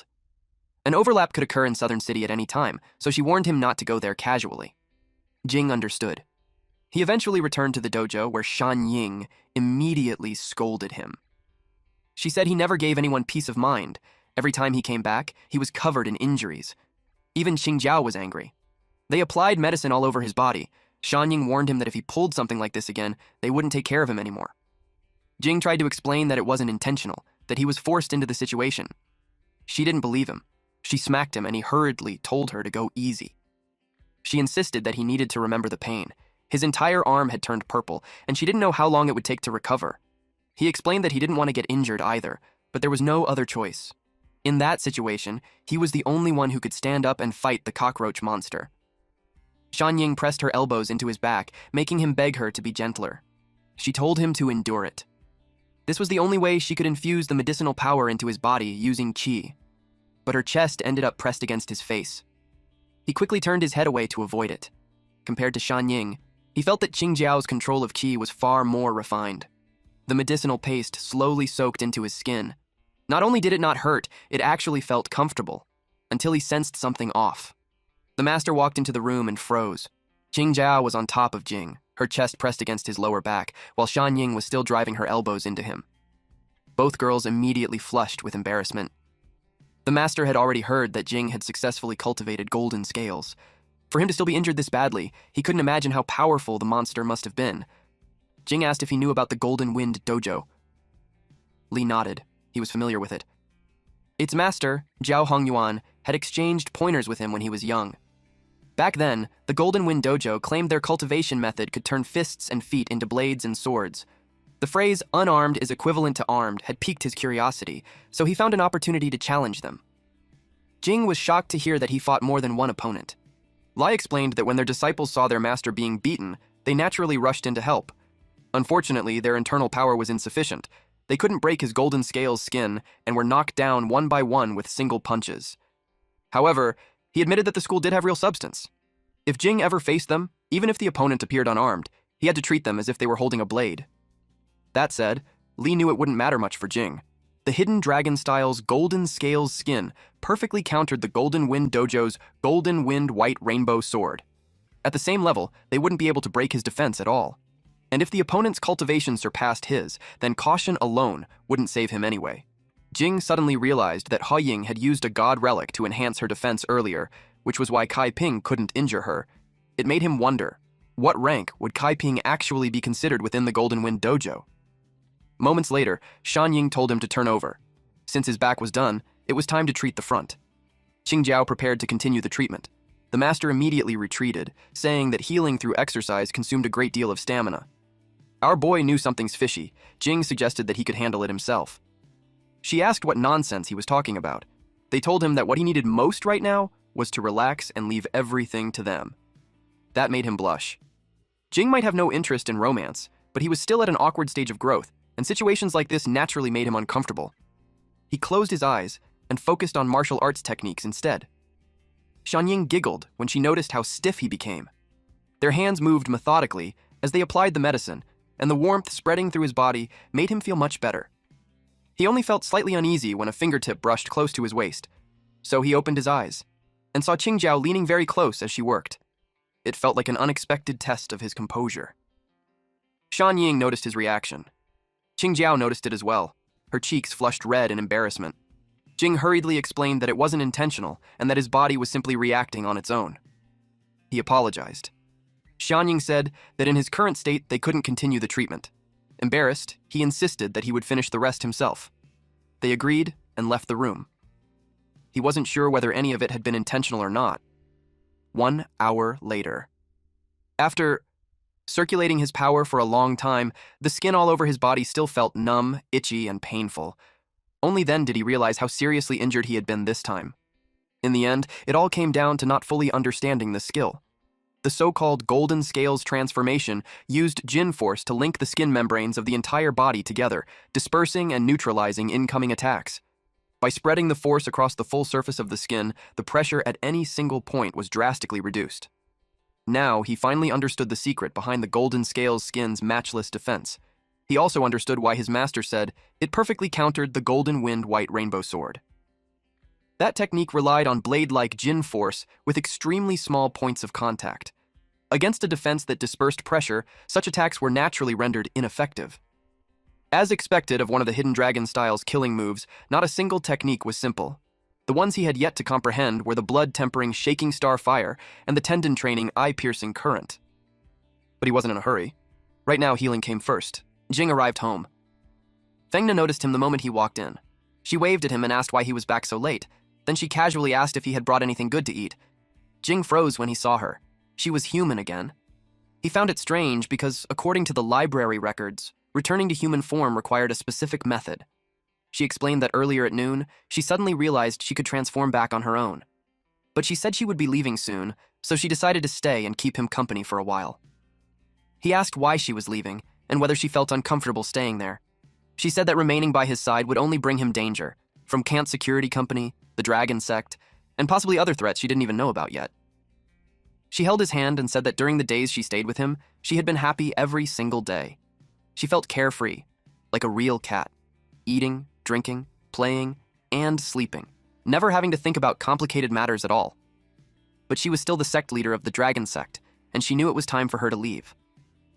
The tears gathering at the corners of her eyes didn't escape Jing's notice. He pulled her into a hug. He said that if he abandoned her simply because she brought danger, then he would be nothing but trash.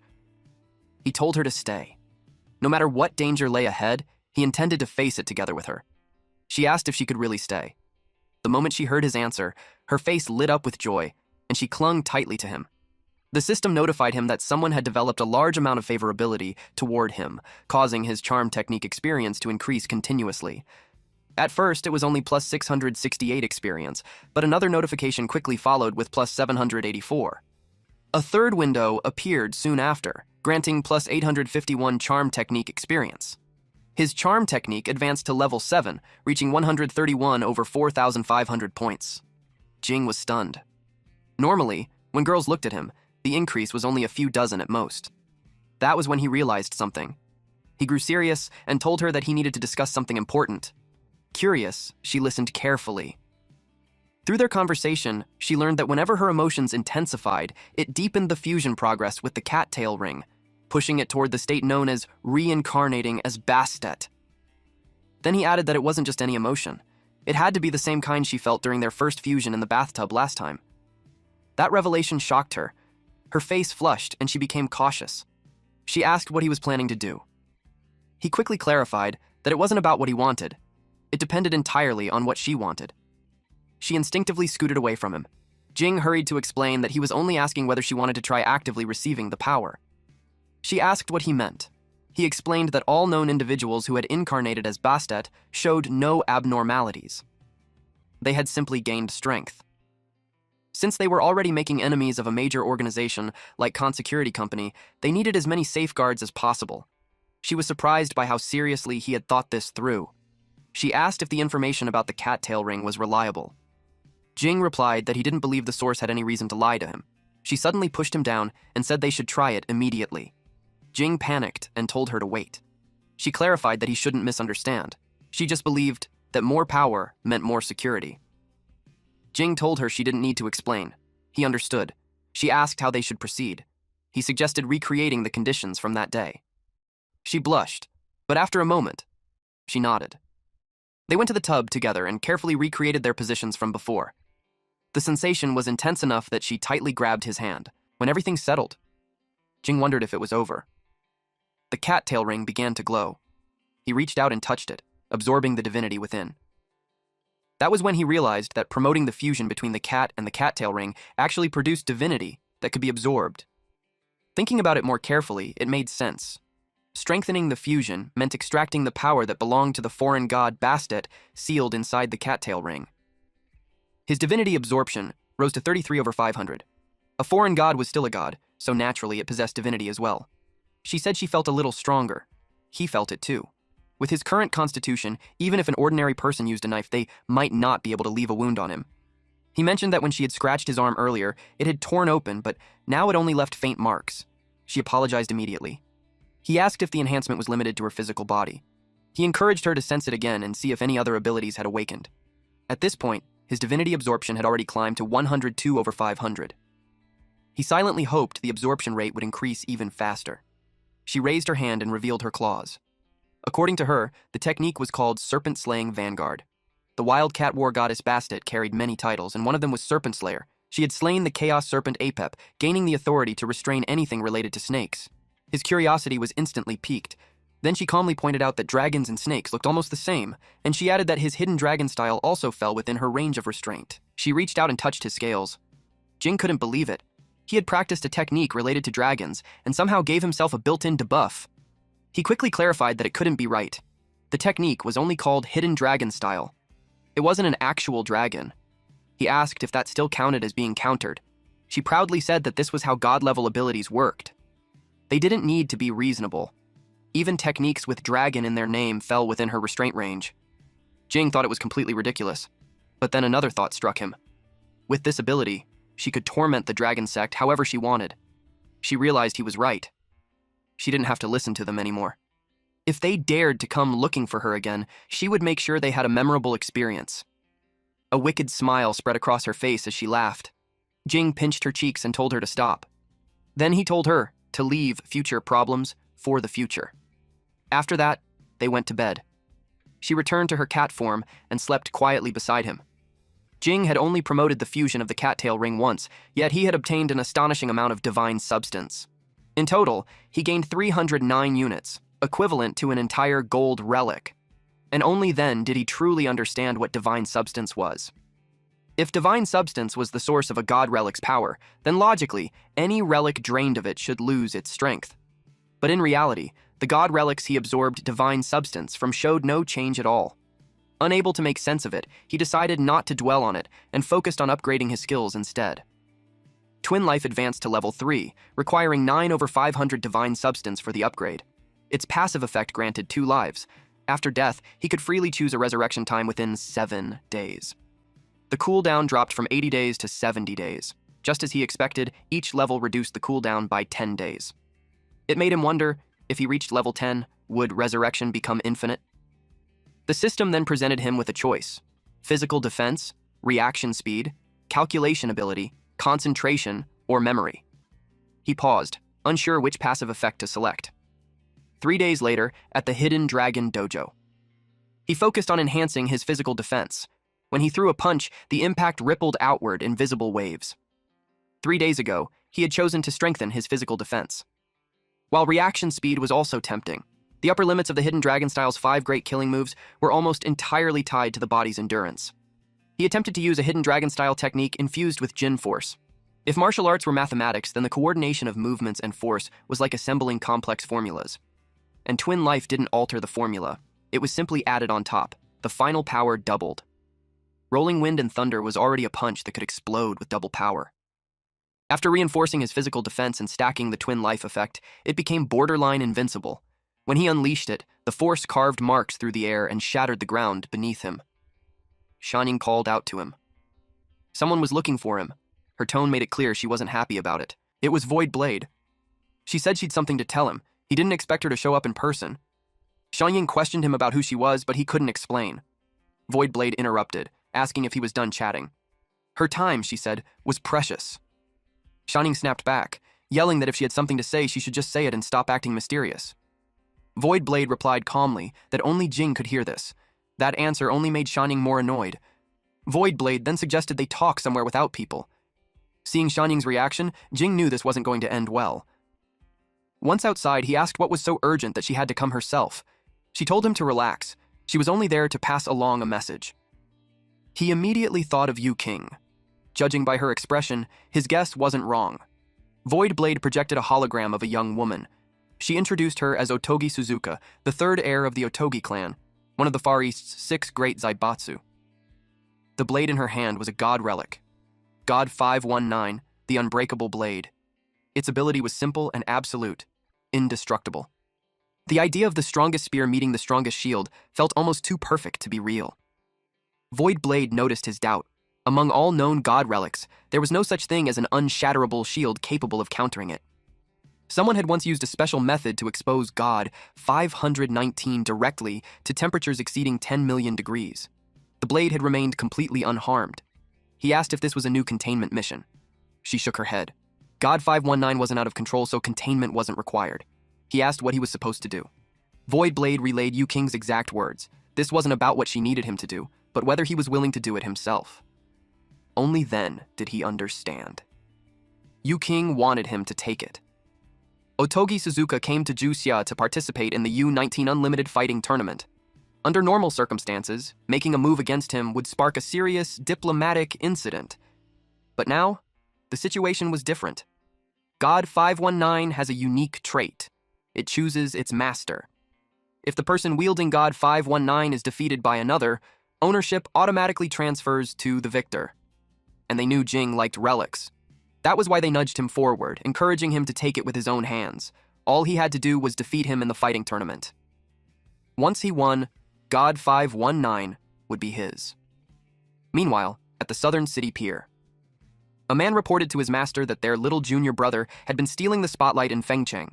With crushing victories in 12 preliminary matches, the Golden Wind Dojo's reputation had spread rapidly. The master scoffed, saying that after winning just a few matches, his disciple was already getting carried away. He lacked steadiness, enough to become a laughingstock. Another disciple spoke up, claiming that their little junior brother was a prodigy sent by heaven, and that a bit of arrogance wasn't necessarily a bad thing. Hong Yuan asked whether White Raven was still biting down hard on the matter. The disciple replied that he had silenced everyone involved, leaving White Raven with no way to dig deeper. Still, he couldn't help but feel regret that Kai Ping had become a casualty. Hong Yuan said that he too regretted Kai Ping's death, but it was only a small setback on the road to success. What mattered was moving forward. Beijing asked what would happen to their little junior brother. Hong Yuan answered that the path he was meant to walk was different from theirs. He added that he didn't intend to reveal any of their plans to Cheng Xuan. With the finals approaching, there was no need to distract him. Beijing nodded, saying that he understood. Back to our MC, Jing was dumbfounded. He had only informed the master that he was going to participate in the U-19 Unlimited Fighting Tournament, and yet all of them had followed him. Fengna, Shanying, Qingjia, and Li were all there. Shanying explained that it was too dangerous for a boy to be out on his own. As his senior sisters, it was their duty to protect him properly. Jing immediately asked who, exactly, was the dangerous one among them. He then turned to Fengna and asked for her reason. With a hint of sarcasm, he wondered if she was also there to protect him. Fengna blushed before explaining that they still had to persist with the matter of fusing with Bastet. He asked if she was addicted to it. She instantly broke into a sweat, but firmly answered no. Shanying noticed how close his relationship with the cat had become, pointing out that he even brought it along for the competition. Deep down, Fengna wanted to say that she simply wanted to stay with him, and that Shanying should mind her own business. Shanying then remarked that it must be hard to train with the cat around, and suggested leaving it at the hotel. Fengna immediately threatened that if he did that, she would run away from home. Jing was completely speechless. In the end, he could only say that everyone could come along. Inside the dojo, someone was giving a lecture. It was Shanying. She warned Jing that with his current strength, there was absolutely no way he could defeat Otogi Suzuka. Jing asked what level she thought he was at right now. She replied that he was probably around level 3. He then asked if this level system was something specific to Fengcheng. She proudly said that she had invented it herself. Jing stared at her, unable to believe it. She insisted that her judgment was backed by solid evidence. Suzuka entered the sect at 10 years old, became the head disciple in just 5 short years, and 3 years later, earned a title in the martial arts world. His strength was comparable to their eldest, senior brother. Shanying asked Jing if he thought he could defeat the eldest senior brother. Although Jing hadn't been in the sect for long, he knew there was still a huge gap between himself and the eldest senior brother. And if the two of them were to fight, he knew he would most likely suffer a crushing defeat. Shanying was pleased that he had this level of self-awareness, but that wasn't the main point she wanted to make. The U-19 Unlimited Fighting Tournament is the only fighting competition in the world that allows the use of weapons. A weapon's strength can heavily influence the outcome of a match. Likewise, a contestant's overall strength is closely tied to their proficiency with their weapon. She asked him that if he had to choose a weapon that suited him best, which one would he pick? He replied that he wouldn't choose any. He only believed in his fists. She then asked whether he would still cling to that belief if she told him that Suzuka, while wielding a weapon, was as strong as 9 eldest senior brothers. That made him hesitate.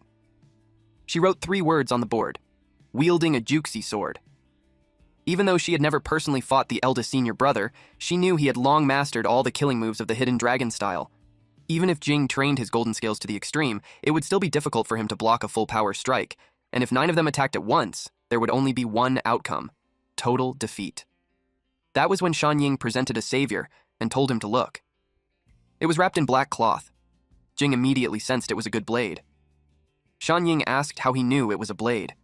He said it told him itself. As he unwrapped it, he struggled to describe the feeling. It was as if the weapon was calling out to him, whispering, "I want to be used by you." Shanying smiled, clearly satisfied. She said that since she hadn't given him anything since he joined the sect, this blade would be her gift. Jing asked how much it was worth. She explained that the main material was dragonbone steel, forged together with star iron stone, moonlight thread, and blood amber. On top of that, the forger was Master Hejuxi. Altogether, it was worth around 20 million. She brushed it off, saying it wasn't that expensive, but Jing knew the truth. It was worth his entire net worth. He accepted the blade. Although he now had a weapon, swinging it still felt awkward. He wondered if it was like in games where you could use a weapon perfectly the moment you picked it up. Suddenly, he sensed danger. Something flew toward him. Instinctively, he raised the blade and blocked it. It was the Master. Jing immediately asked if there were any techniques related to weapon usage in the Hidden Dragon style. Li explained that top-tier martial arts were all interconnected. As he spoke, he poured the tea from his cup onto the ground. Moves that could be executed with fists and feet could also be executed with weapons. Jing was stunned when he saw the tea water drill a hole straight through the floor. The Master reminded him that the competition was approaching fast and that he needed to learn a powerful killing move. Without warning, Jing's consciousness was pulled elsewhere. He saw the Master wielding a blade. Jing found himself surrounded by countless swords, one clutched tightly in his own hand. At the same time, cuts bloomed all over his body. He looked down at himself. His fingers were severed. Fear surged through him. Then he noticed the corpses piled beneath his feet. The vision forced him to breathe heavily. His expression twisted, clearly shaken. The Master's voice echoed, asking him how it felt. Only then did Jing understand. What he was feeling was killing intent. Lai explained that the Asura Blade intent is formed by pushing the QE of motion to its absolute limit. When mastered, it can affect others without physical contact, relying purely on spiritual consciousness. Jing asked if there was any scientific explanation behind it. Li replied that their Hidden Dragon style could summon a dragon at will, so scientific logic had already left the conversation. Since Jing wanted to learn weapons, Li offered to teach him the Asura Blade intent. Even without the proper physique or killing techniques, simply swinging a blade with that intent was no small feat. They started immediately. Jing said sparring with him felt like overkill. Li asked what he was thinking and told him that Qingjiao would accompany him. He was instructed not to think about techniques or forms. All he had to do was attack Qingjiao with genuine killing intent. If the opponent was her, he would not hesitate to hold back. He swung his sword at her, but she dodged cleanly. She countered with a sharp karate chop, but he slipped away in time. Then he tightened his grip on the sword. The Master told them to do it again. Li observed closely and realized Jing also had talent with weapons. At this pace, 1 week would be more than enough, maybe even 4 days. That was his estimate before a disciple suddenly rushed toward him. The disciple reported that someone claiming to be from the Golden Wind Dojo had forced their way in and appeared to be looking for trouble. Before he could finish, someone shoved him aside. A junior disciple from the Golden Wind Dojo stepped forward and challenged Jing to a fight to the death. Jing asked who he was.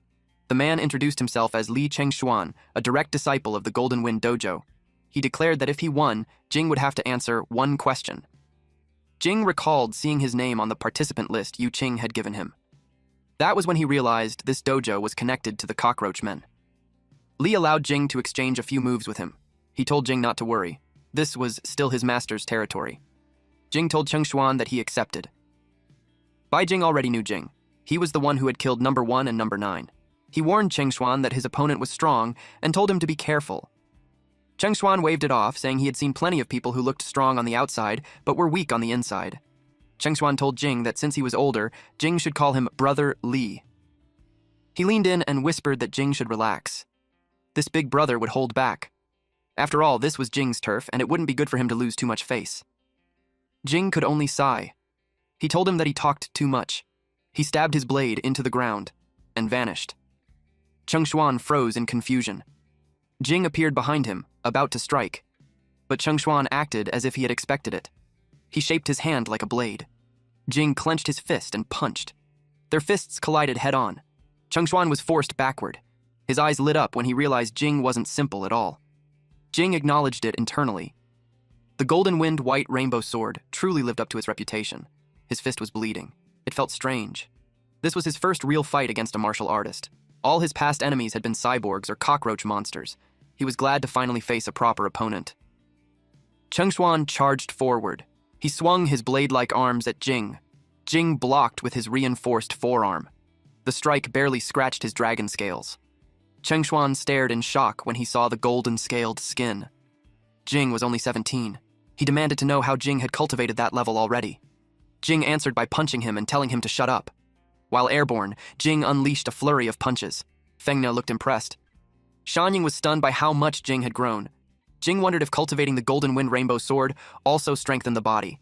Anyone else would have collapsed after 2 or 3 hits, yet Cheng Xuan endured dozens, like a man made of steel, barely budging. Then Jing spotted an opening. He activated Twin Life. Just as he was about to land the blow, someone shouted for them to stop. Jing was startled, but he immediately pulled back. Hong Yuan stepped forward and said it was only a match. There was no need to kill. Cheng Xuan was already injured. Alright, that's it for today's story. If you want the weekly chapter updates for this series, those will now be uploaded on my second channel, Manhwa Updater. So if you don't want to miss what happens next, make sure to check it out and join the update gang. Thanks for watching, stay cool, stay awesome, and I'll see you in the next one.